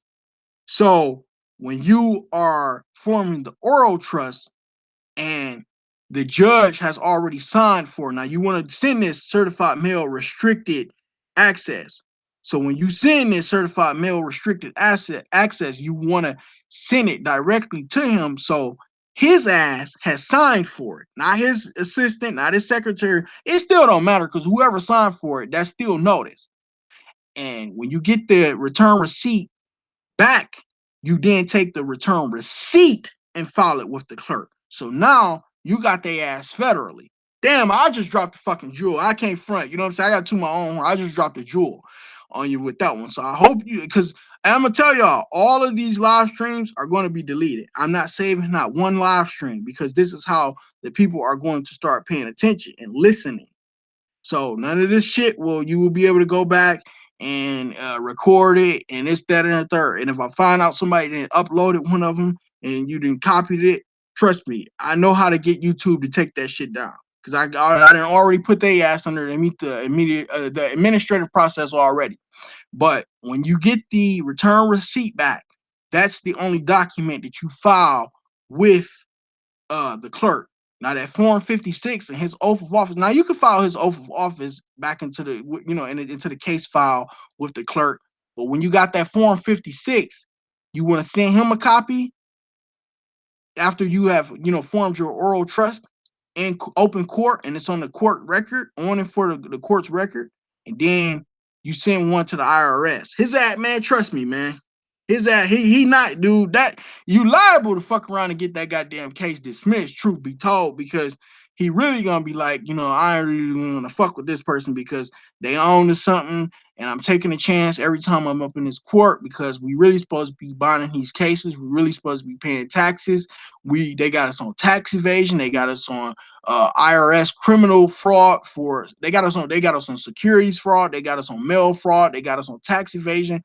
Man, like I said, they really ain't even really don't want to play with you that much because you a little bit too sharp for them and they don't want to take a chance. So they tell that goddamn whoever it is that bank, they be like, look, you got to take this shit somewhere else or try to, recoup your money, and by selling that shit to a third party collector. And I did the video on that. All of these third party collectors is coming after you guys. Y'all need to start addressing them. And how you address them is by consolidating them with whoever it is that's reporting your shit, or whoever it is that's doing the reporting, i.e. Equifax, what's the other one? TransUnion. What's the other one, you guys? I can't think of. TransUnion, Equifax, and it's like one more, freecreditreport.com, stuff like that. And when you consolidate them into your administrative process, if they haven't been responding to your letters, like I said, they already know what time it is, so you can go up in there and go get summary judgment when you do decide to sue their ass. But they're gonna call your bluff on certain things depending on how much it is that they claim you owe them. Master Dark Side won't let me post a link. How can I send a link? I've been trying to get the judge's oath, but his assistant won't give it to me. What kind of judge are what kind of judge is this a city issue, a state issue, or a county, or the state is the county? Is this a county issue, a city issue, or a federal issue? Federal, you're not gonna be able to get a federal court judge's oath of office because these federal courts are under the Department of the Attorney General's office, and they're private trading companies, and they don't have an oath of office. I've never seen a federal judge's oath of office because they don't have one. It doesn't exist. Because they don't have citizenship. They no longer have citizenship. So let me know what kind of oath that is. And you don't listen, see, this is why y'all got to read the statutes as it relates to your state, because you don't let a motherfucker tell you that that I'm not giving you the oath of office. You don't allow the people who work for you. Remember, the people make up the state, not this corporate entity that y'all think is the state. You don't allow somebody at an office building that when you are busting your ass and you paying your sweat equity into these taxes, and they putting all of this income and they reporting all the income they sucked away from the working class people on these CAFRA reports. You don't allow somebody sitting their ass behind a desk, fucking, typing all goddamn day to tell you what they not gonna give you. You make their ass. You find the code or statute in which regulates. Or if this is the district court, then they don't have one. Trust me. If this is a federal case, they don't have one. So, okay, I see exactly what she's saying. Experion, yeah, Master Darkson. Walker Todd was the banker who in open court as a witness told judge there was no money in a foreclosure case. Hell no. The only money is the actual note. But where people are fucking up at is because when you go to closing, the minute you go to closing, what people are doing, they are putting the property, they abandon the property. So the property instantly, the servicing company and it's usually the servicing company or the title agency company files a 1099-A for abandonment. Because what did you abandon? You abandoned the deed of trust. Now, how you abandoned the deed of trust is because you recorded the deed of trust in the county recorder's office. And since you recorded in the county recorder's office, it then becomes the county has a obligation to hold the property as trustee because you recorded it with them, but you abandoned it. So when you abandon the deed of trust, they are by default get jurisdiction over the case. See, this is where some people were saying like, well, they don't have jurisdiction, they don't have subject matter jurisdiction, and they don't have venue. Yes, they do, because they holding the deed of trust because you abandoned it as a trustee, as a third party trustee to between you and the so-called preferred lender or the bank. But when you go to closing, the initial fraud starts because how the fuck can you have a contract with consideration on both sides and only one person is signing the contract, which is you? The bank don't sign shit, remember? Exactly. People leave the promissory note, which acts as cash. Exactly. No problem, Penny. Just get at me. I'm gonna shoot my email again real quick, so in case anybody want my email, you guys can hit me there. A district judge, yeah, the district judge, they don't have an oath of office. District court judge does not have an oath of office because they don't even have a citizenship. That's why I'm suing the bank for that reason. Yeah, but you gotta sue their ass. And I'm gonna tell you why people ain't winning. You doing right because now you must file a counterclaim. You must file a counterclaim in the redemption stage, as long as you in the redemption stage and 30 years haven't matured. So you doing right by suing their ass. But where you want to get them at is by making them, it's two things. And I think April Charney back in the day, maybe 10, 12 years ago, she was right on when she said make them produce the note, but they don't have the note. But see, where a lot of these judges are giving restitution to them at is because you're not getting them with an equitable claim.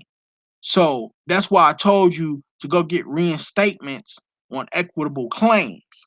1989 edition. Do you know the remedy to get the promissory note back? Ain't nobody, they shred the original promissory note. and they use the electronic act. I can't think of is it the signature? Is it the signatory electronic transfer act or one of them acts?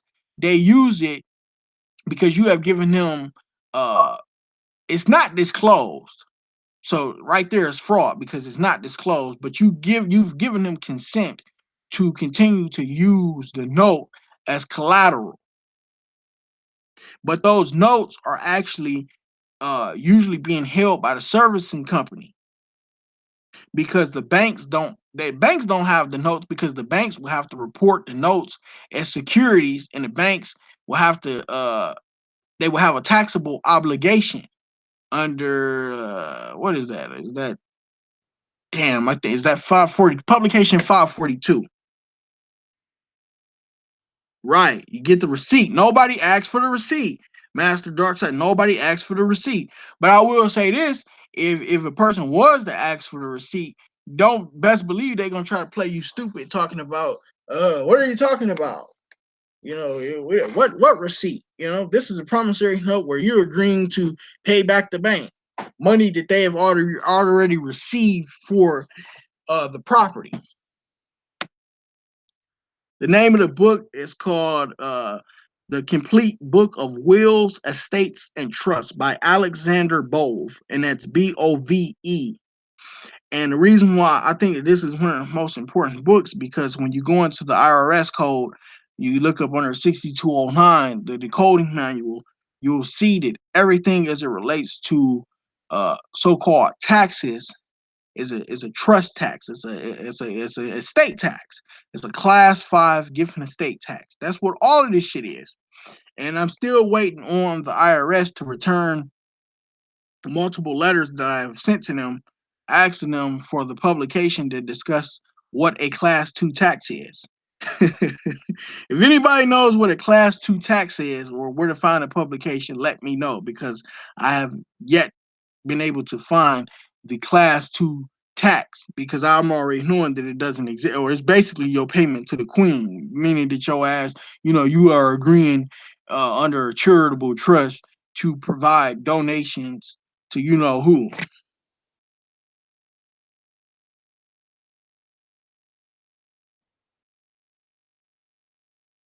Right. No receipts or copies given.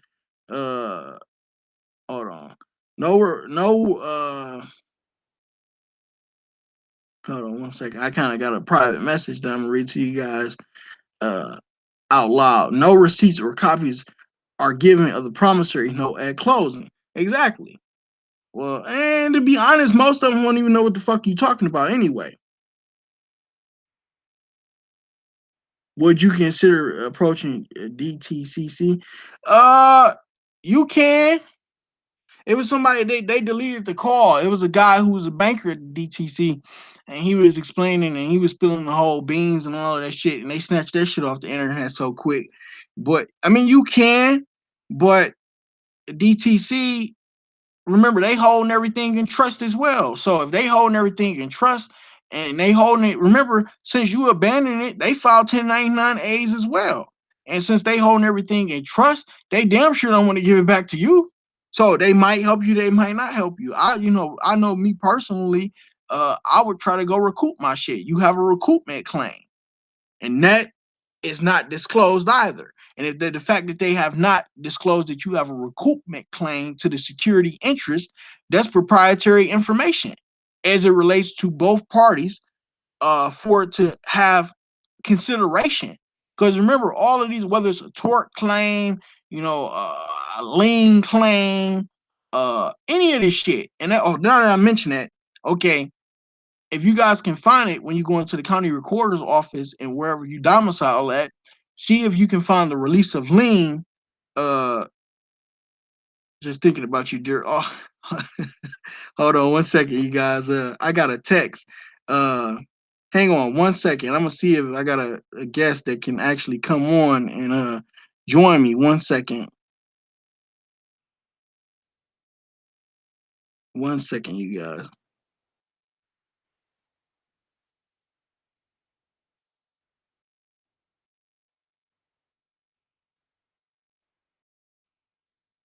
1 second.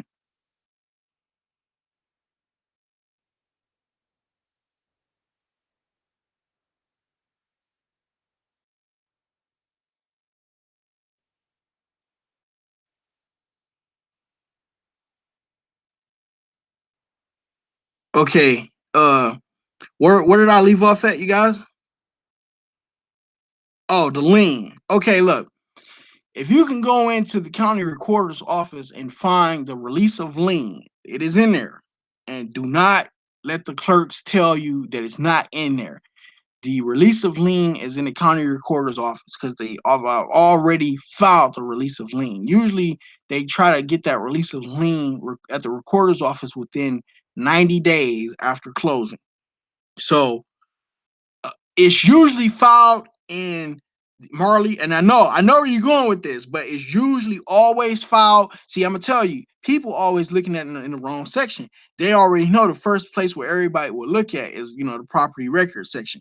Don't look there. Look underneath the miscellaneous files. That's where you want to look at it, because that's where they're hiding a lot of the information at. And now you got to actually look for it, but it's in the miscellaneous files. I've actually seen a woman in New Jersey do this, and she actually had help from the county recorders. It was a clerk at the she vlogged all of this shit, but they snatched that video down as well. The county made her take it down. I believe she was in Sussex County, and they made her take it down. But it was on the internet for about a couple of years, and it was a clerk, and they looked all over, and finally they found that release of lien, and she was in foreclosure as well. And when she was in foreclosure, she produced the release of lien on the actual mortgage note. And the fact that they couldn't produce the note, as well as the fact that she was able to enter the release of lien in the actual case records, man, they dismissed that shit, and they gave that woman full title to the interest in the real estate, not the land. And that's what another thing where everybody is messing up at. Now, I heard Gene talk about the fact that none of these courts are land courts, and he's correct on that. But what I disagree with him on is the fact that they have venue because of the real estate that is on the land. See, remember, they just got jurisdiction over what is under legal lease, but they don't have jurisdiction, which is what is under, the common law or the law of the land. But the fact that the people, you can never really own anything anyway, what I'm saying, as it relates to the land, you have no more homestead rights because you are abandoning everything. The minute your homestead rights kick in is the minute that you go back and you file a recoupment claim, which is why I was telling Darkside that's the perfect and the correct thing that he did, which was, going back and turning around and suing they ass, because you must file a equitable claim, because they will give you restitution in any claim that is colorable, as well as, where you can validate your claim. The fact that they had they never gave full disclosure as to recoupment, as well as the fraud that was taking place from when you went to close. Okay, Kizzy said, okay, sort of maybe a dumb question. Storage unit. What if I have a lien on the storage units? How do I lift it? Well, that's kind of on some. That's not. Ain't no question. Dumb. Only dumb question. I hate to sound cliche. Is the question you don't ask. Ain't no dumb question with me. Uh, that's kind of a. I don't know what you got in there. Like some shit, I'm all for people just doing the OID process at the end of the year, and then you get your money back, and then you just so-called pay them, because you ain't really paying them, but you paying the so-called bill, and then when they ask for the receipt, because remember, any evidence of indebtedness under, I believe that's 1275 of IRC in Title 26, you have redemption on that as well. So sometimes I'm of the belief that you should just go ahead and so-called pay for something, and then at the end of the year, when you file your 1040 or you file your 706 or 709, then you can go back and get restitution by using the OID process correctly. That is not, what I'm saying, people filing a whole bunch of damn 1099 OIDs, and then when they get hit up with a $5,000 lien for falsified documents, or I forget exactly what the IRS, they sent out some little letter and package where it's like a warning, and they let your ass know that if you basically, it's a threat, but they know you on the right track, but they gonna try to scare you to the point where you never do it again. That's because you're not doing it correctly. No 1041. I mean, look, 1041, 1040, you know what I'm saying? Whatever you want to report. To me, individual and persons is the same thing. It's still a class 2 tax. It's not a class 5. Because if the income is sourced or derived from a W-4, a W-3, or W-2, it has to be reported on and under a class 5 gift and estate tax. Because remember, that's what the straw man is. The straw man, or what we call the straw man, is actually an estate. The birth certificate is just a receipt for the estate that has been created. But like I said, everybody that is following the 1041 as well as the 1040, show me and what a class 2 tax is, because that's what they taxing you as. They taxing you under class 2, and I have yet to see the publication that explains and break down what a class 2 tax is. Now I see classifications for corporate taxes, escrow taxes. I see them for corporate taxes. I see them for charitable trusts with an optional tax, but I have yet to see a class 2 tax publication because it don't exist.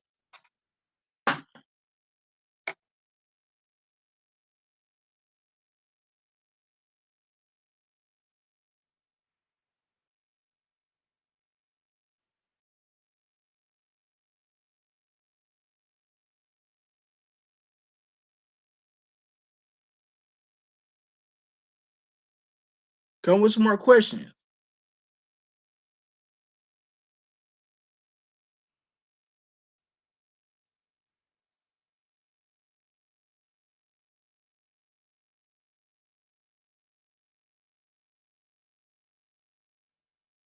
Uh, hang tight, everybody. I can't see the chat. Let me reload it. Okay. Come with some more questions.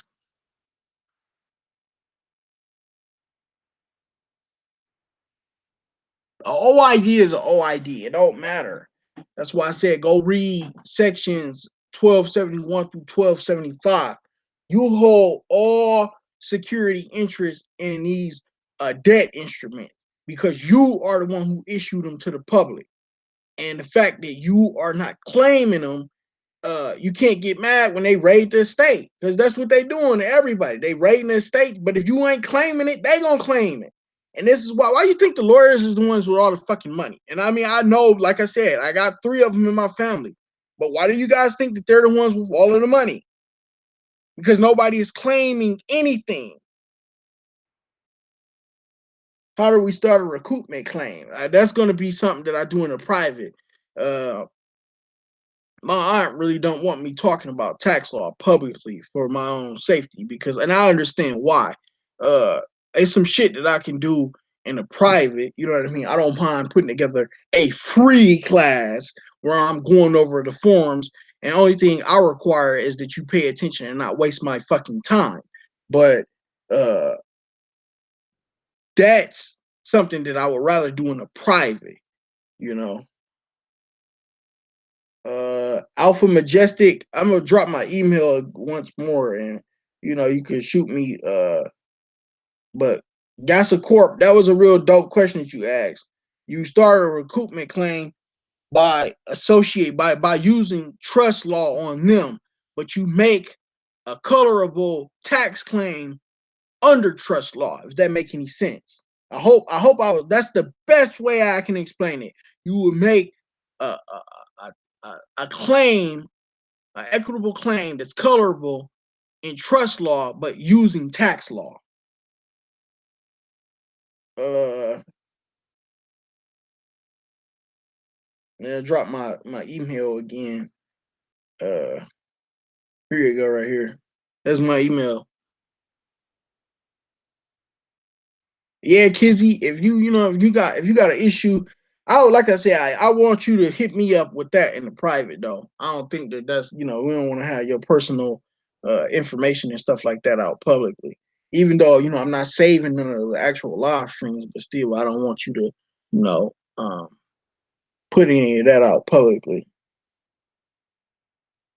Thank you, RM Binge 91. I know.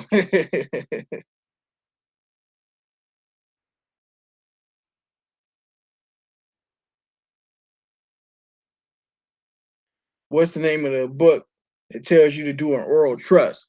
Wills, it's called The Complete Book of Wills, Estates, and Trusts by Alexander Bove.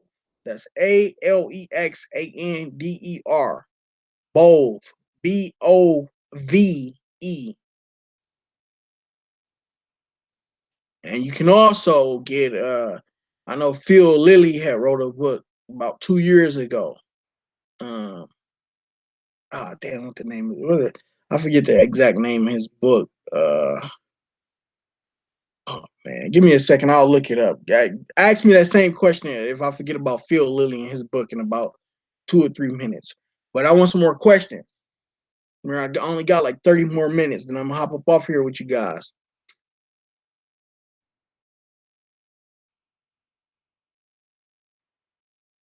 Phil Lilly.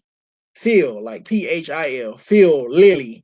And then yeah, like lily, like a flower, a lily pad or a lily pond. He talks all about restitution as well as distribution and restatements using tax law in his book. I had it. I got it like in storage somewhere or something. Yeah, Phil Lilly, correct. Phil Lilly.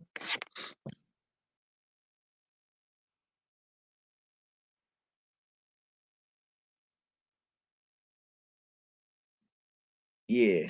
Come with some more questions, everybody. I want to, you know what I'm saying? I want to answer some more questions. I enjoy doing this. I'm gonna start doing this every Friday. I'm gonna start doing this every Friday, and where if I'm available, I'm gonna do it every Friday from like say 6 to 8. I'm once again my apologies for starting, a little late. I started about 30 minutes late than what I would have liked to, but I enjoy spending time and talking with the people that have chosen to watch, as well as you guys could be doing anything. It's Friday, you could be doing anything in the world, but I really appreciate everybody for tuning in and asking questions and not being afraid and trying to find redemption and trying to find their way out of the matrix. It take a lot of faith as well as a lot of strength to be able to try to figure out all of this stuff as you going along. And it's so many cons and there's so many frauds and there's so many people out there that's trying to take advantage of the people, and the people are already being taken advantage of, and that's what I hate seeing.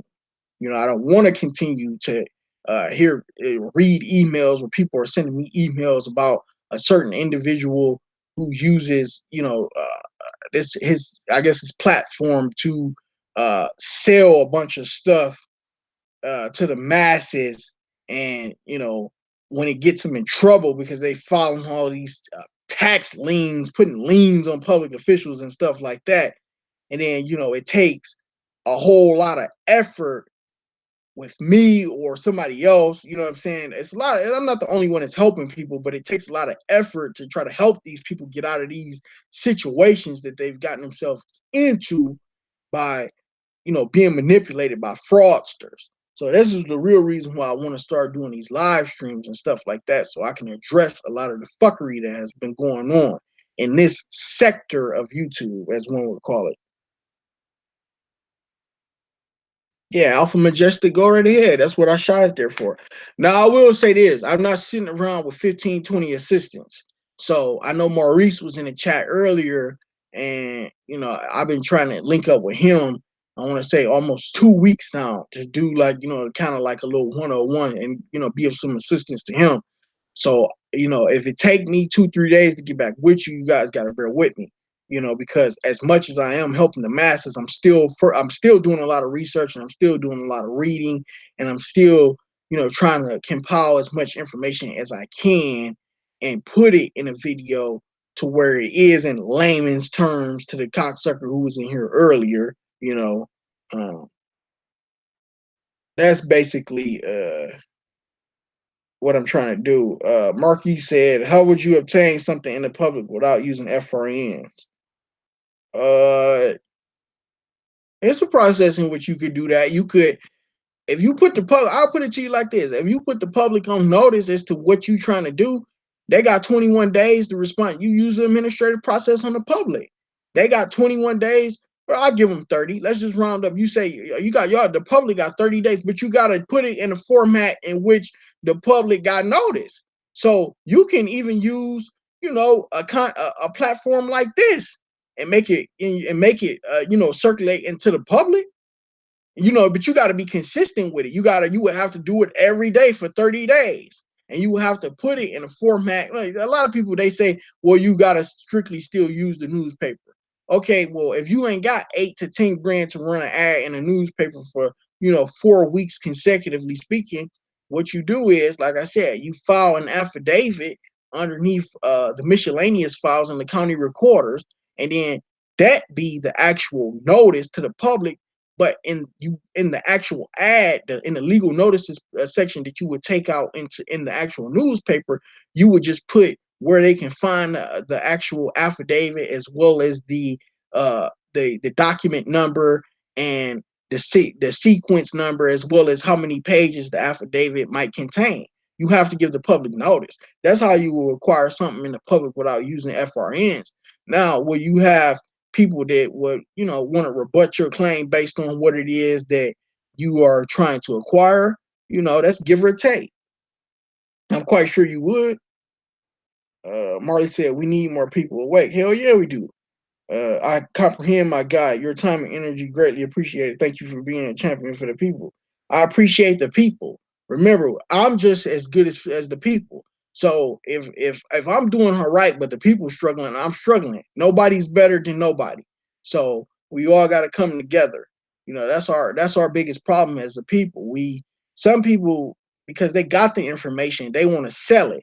When the information, now I understand some people being compensated for their time.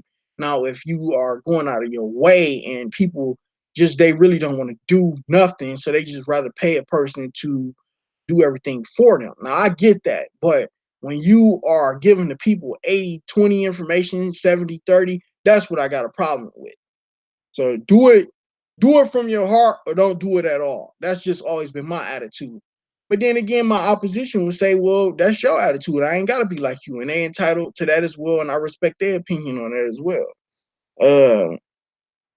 Master Dark said, watch a video called Birth Certificate and Agency with Ken. He gives some insight on how to do some of the steps on his recruitment process after he resigned as trustee for the birth certificate.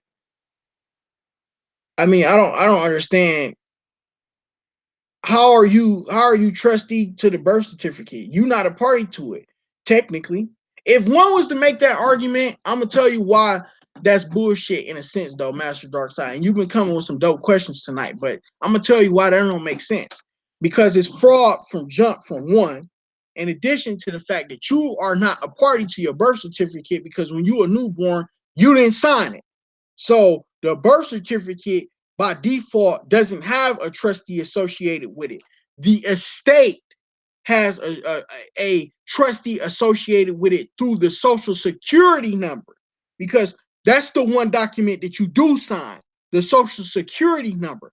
You're not a party to the birth certificate. Your parents are, because they signed the birth certificate, but you signed the social security number acknowledging that there is a account existing through the receipt that was used to acknowledge the fact that a birth certificate and a documentation title of vessel exists. So I want to take a look at that video, because if you saying that he's saying that you're trustee of the actual birth certificate title, that's bullshit. The people that are trustee is the registrar. This is why no matter how old you are, when you get a copy of your birth certificate, whether a certified copy of your birth certificate, it's always going to have the original registrar name, as well as their registrar number, in addition to the fact to the delivery doctor, the doctor who imported a vessel. So that's the type of shit that I'm talking about, though. Like, you can't be a trustee to the birth certificate because you're not a party to the birth certificate. The birth certificate is simply the receipt that acknowledges that a trust between the corporate United States as well as the juristic person exists. So that's that bullshit. That's what I be talking about. Like, you know what I'm saying? Like I said, Master Director, I like that you bring up all of that shit though, because now you got me, you know what I'm saying? I'm gonna go and I'm gonna look at that video. You know what I'm saying? I'm gonna address that motherfucker too if he on some bullshit. Because this shit gotta stop. You know, you got so many motherfuckers out here twisting the information, making shit up. You know what I'm saying? Twist my right arm so my left ass cheek won't wiggle. Man, all this dumb shit. You know what I'm saying? That's dumb shit. You know, how are you a party to anything that you don't sign? Prime example, every time, you know what I'm saying, I go over these ticket videos and shit like that. What's the one thing that these rogue ass cops always threaten you guys with when you refuse to sign it? If you refuse to sign the ticket, I'm taking you to jail. The reason why they have to have you to sign the goddamn ticket because it's not an enforceable contract and you ain't a party to it if you don't sign it. But notice that the officer never signs any of that shit. You the only party to the contract because you a party to the contract because you have consented to being the person. You won't show me a traffic ticket without the name being in all capital letters. So the name needs an authorized representative to represent the juristic person. I'm sorry, Messi. Yeah, man, you gotta come with it though. Like you gotta come. Master Darkseid said, "I misspoke. Not trustee, but registered agent for service of process." Okay, so yeah, you had me about to go on like a whole rampant and chew into this motherfucker because that was that bullshit. You know, you gotta when you and you know, I ain't saying you got to, but what I'm saying is that when I'm reading something, it might be slightly delayed in the sense that where I'm reading it and you not done typing your whole thought. But if you misspoke, that's an honest mistake. You know what I'm saying? Yeah, but I was about to cut into his ass because you ain't no trustee to shit that you ain't signed off on. Remember, the signature is what creates the negotiable instruments. The negotiable instruments, aka securities, Article 3, Article 9, is money. So they getting the new form of money, which is debt, because all of this shit is nothing but fraudulent debt instruments. That's who's creating the money. The people are creating the money, whether you know, doing financially okay or not. Either or. Uh Alpha Majestic said Social Security is an account. Child support sees my tax return and right where my social was in the correspondence, it said account. Exactly. Because that's what they doing. They going right into the Social Security account and they getting the money out. They double dipping. They billing your ass for the tax. They holding you liable as a trustee to pay the tax on what they didn't pull it out of the account. All of that shit prepaid. All of it. All of it is prepaid.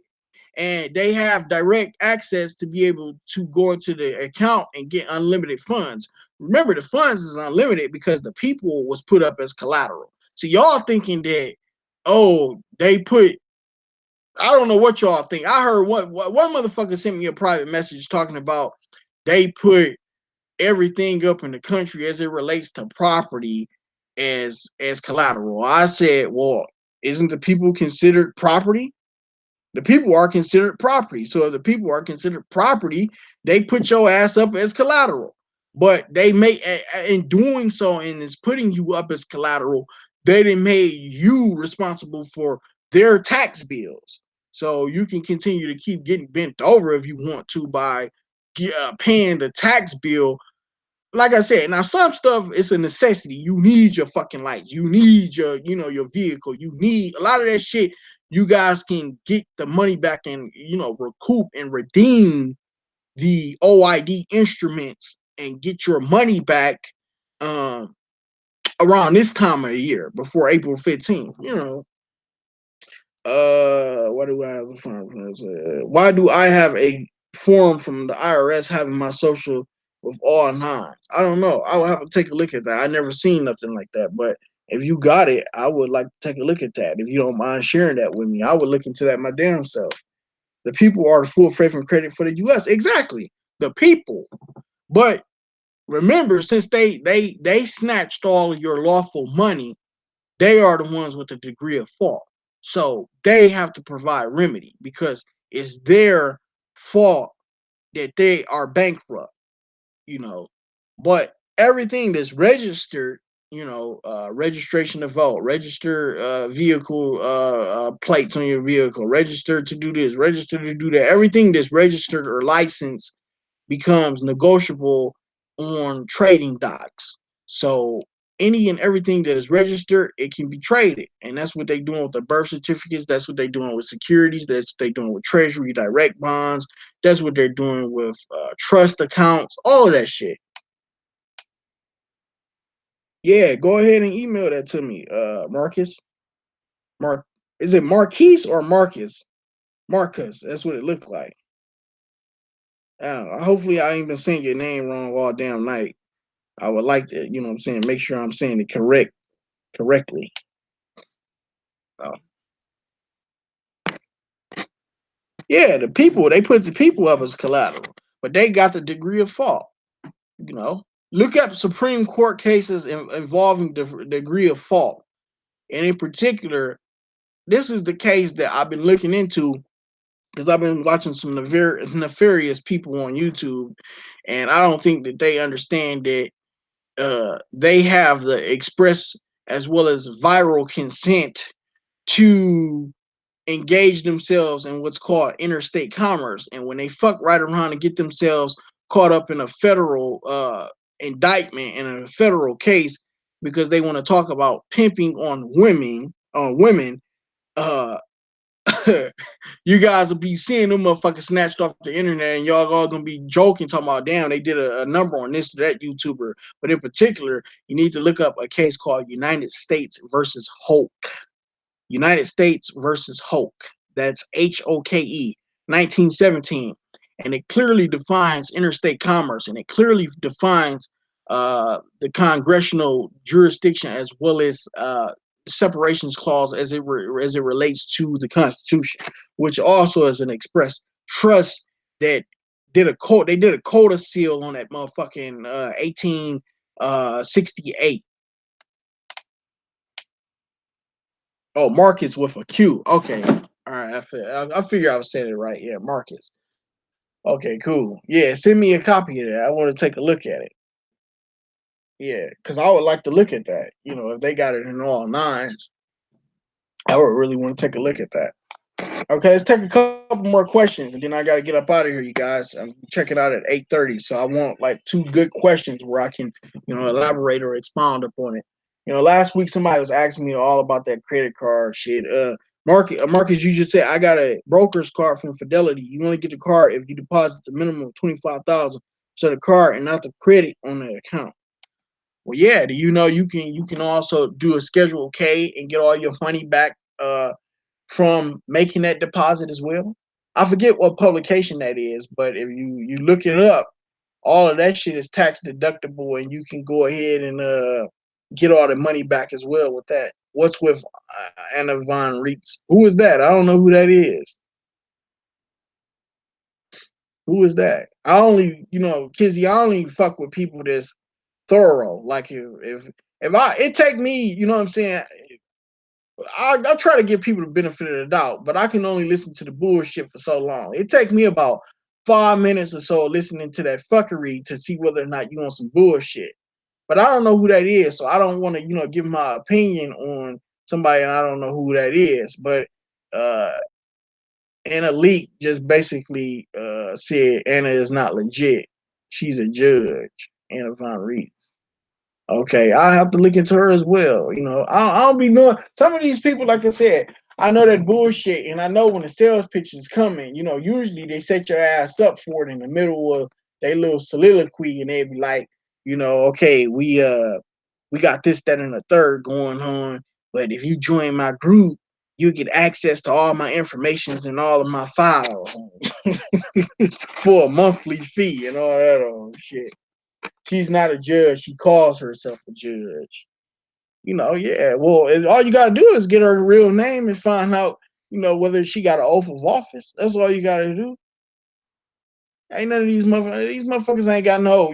Everybody on YouTube talking about acting as if they know what's going on. And I'm the only reason, I'm gonna be honest with you guys, the only reason why I benefit the way that I do is because I got 3 of them crooked, dirty ass lawyers in my family, and I can reach out to them, and they know I know the bullshit even with them, and I know when they're being dishonest, and I know that they know that I know what they're doing and avoiding taxes and avoiding uh oh man, like just know that they are the best actors in the world. The lawyers, everybody who went to law school are the best actors in the world. Period. Hands down. All of them motherfuckers missed their calling. They really should have signed up for Hollywood.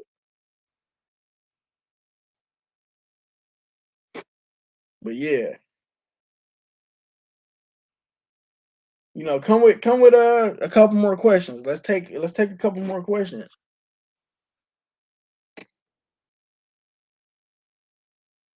Oh hell yeah, Alpha Majestic, yeah, hell yeah. And then you know what I'm saying. I appreciate that, and I read some of her book, and I was like, yeah, yeah. Ask for your money back. Tell her and leave a bullshit review. Say you on that bullshit, and we don't believe you. You need more people, and ask for your bread back. Any of your crook fans in LA, wouldn't you like to know? No, she got an office out there though. she got a partner. She got a partnership out there though.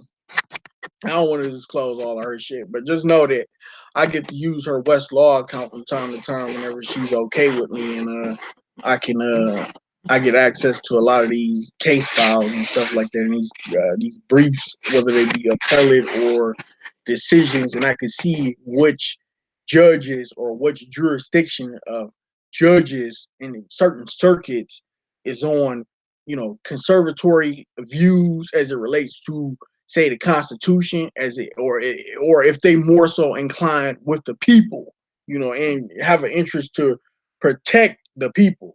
Yeah, the whole Westlaw thing is a scam, of course, but it's a scam among the thieves. If you in the business of jacking motherfuckers, you got to pay to play too. Now you know how much a Westlaw account a month. Do you know how much a Westlaw account costs a month? So exactly, a barrier to the people accessing the law. Exactly.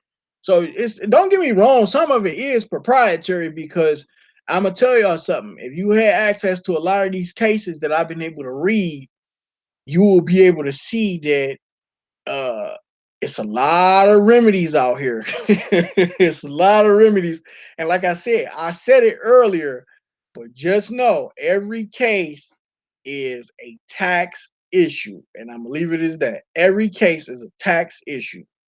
That's all it is. The minute you get to thinking of it as anything else, that's when checkmate. They gonna steamroll your ass. Every case is a tax case.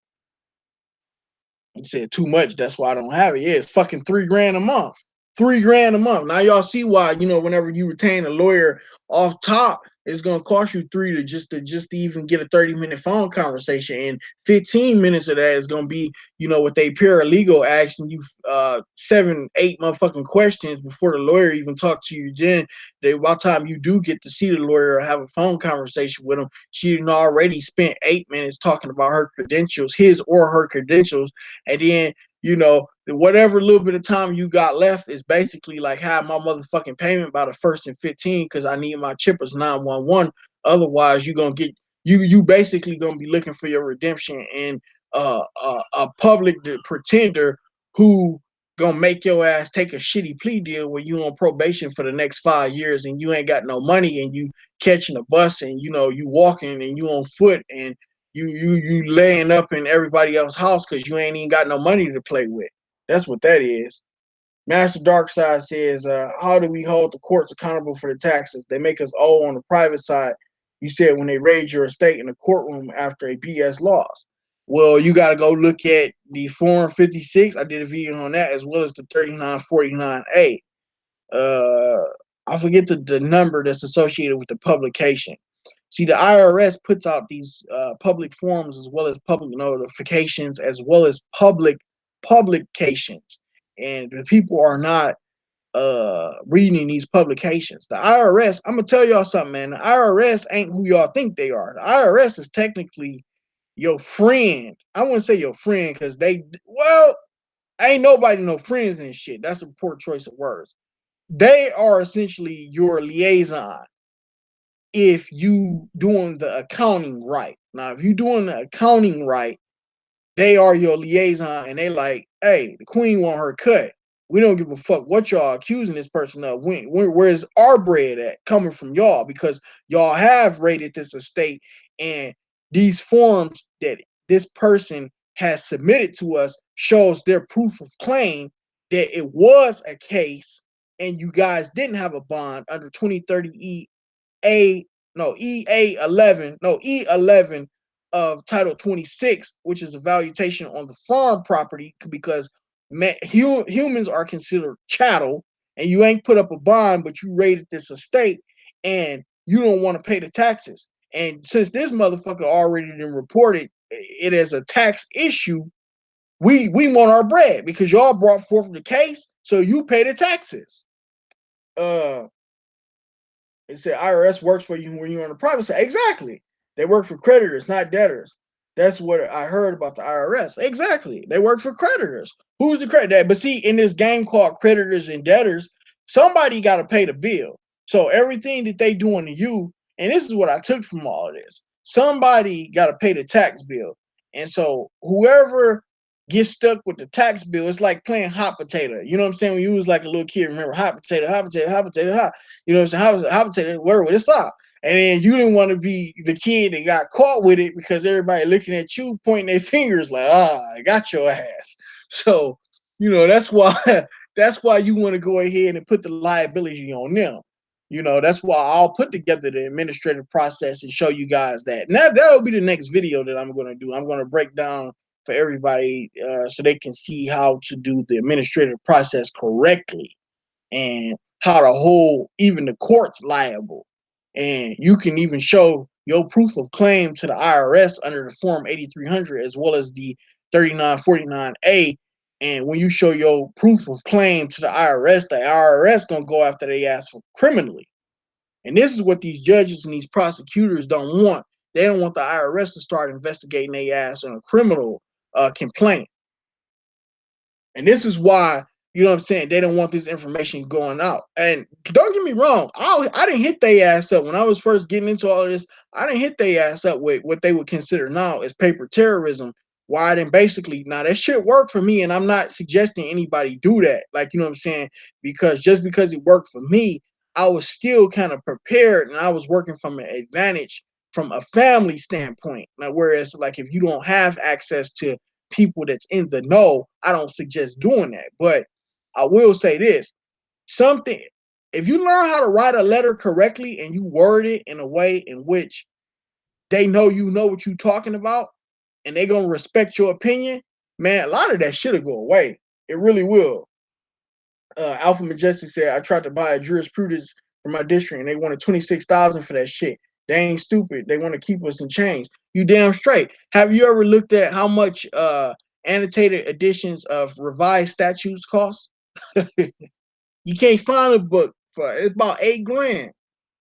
You know, they coming after you. You know what I'm saying? But you gotta make do what you gotta do. You know what I'm saying? You gotta dig deep. This is not for this rabbit hole is so deep that it's like you're gonna have to dig deeper than what you ever thought you was ever going to do. You know, so but it's about 8:24, you guys, and I wanna, you know what I'm saying, say some closing remarks and everything like this, and then I'm gonna let everybody go. And I'm gonna shoot my email out one last time. Like I said, don't take it personal. If it take me a week to get back with you, I get emails from a lot of people that watch my videos and stuff like that.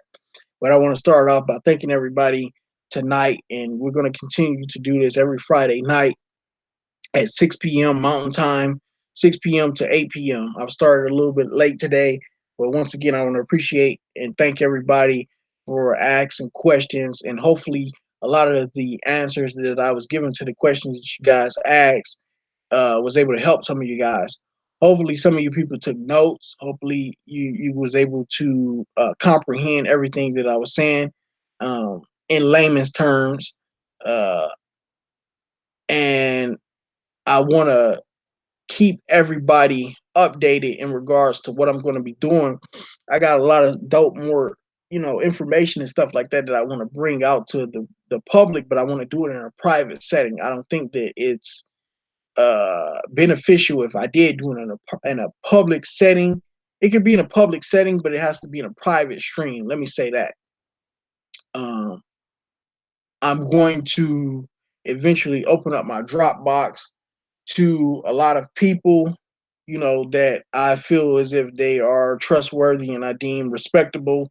Um, it was one more thing that I wanted to say to everybody. Covered the UCC. I covered credit a little bit earlier. I covered recommended readings. Oh yeah, I'm also going to put out a recommended reading list, as well as do a video on how I research stuff in the etymology dictionary and various publications as it relates to the IRS. I got a lot of stuff planned in the near future for the channel. Like I said, I really want to become more involved in regards with helping the people directly, as opposed to making a video every month or so and then just uploading it and let people comment on it. I think I can help people more so in a public manner, and people will pay attention in a live stream as opposed to me just answering the questions. So with that being said, I'm going to go ahead and wish everybody a safe weekend. No drinking and driving. No, stupid shit with these uh money generators on the side of the road telling them that I don't answer questions, but you handing the person the driver's license and all of that. Just go ahead and, if they give you a ticket, just watch my video and make sure that you send them their ticket back within 30 days, and then you'll be fine. Do everything step by step as I explained. Uh be safe out there. And once again, thanks everybody for tuning in. I will be going live again next Friday, um, at 6 p.m. to 8 p.m. Mountain Time. Um, I appreciate you all. And as I always close out, I have a good saying that I like to say. I always say, power to the people, and in only the people we shall trust. But the people got to get their shit together first. So with that being said, everybody, this is DreChilly signing out. Thanks for tuning in. Much love. The live stream will be deleted. If you guys want to tune in, you have to catch the live streams as they're happening live. They will not be saved. So go ahead and get at me in my email. Let me type my email one last time. I'll type it in the comment section, and I'll give you guys a minute or so, and you can write that down, or however you're gonna do it, and you can email me from there. And I'm gonna leave it as that. So thanks again, everybody. This is DreChilly signing out. Everybody have a safe weekend. Much love coming from the heart. Peace.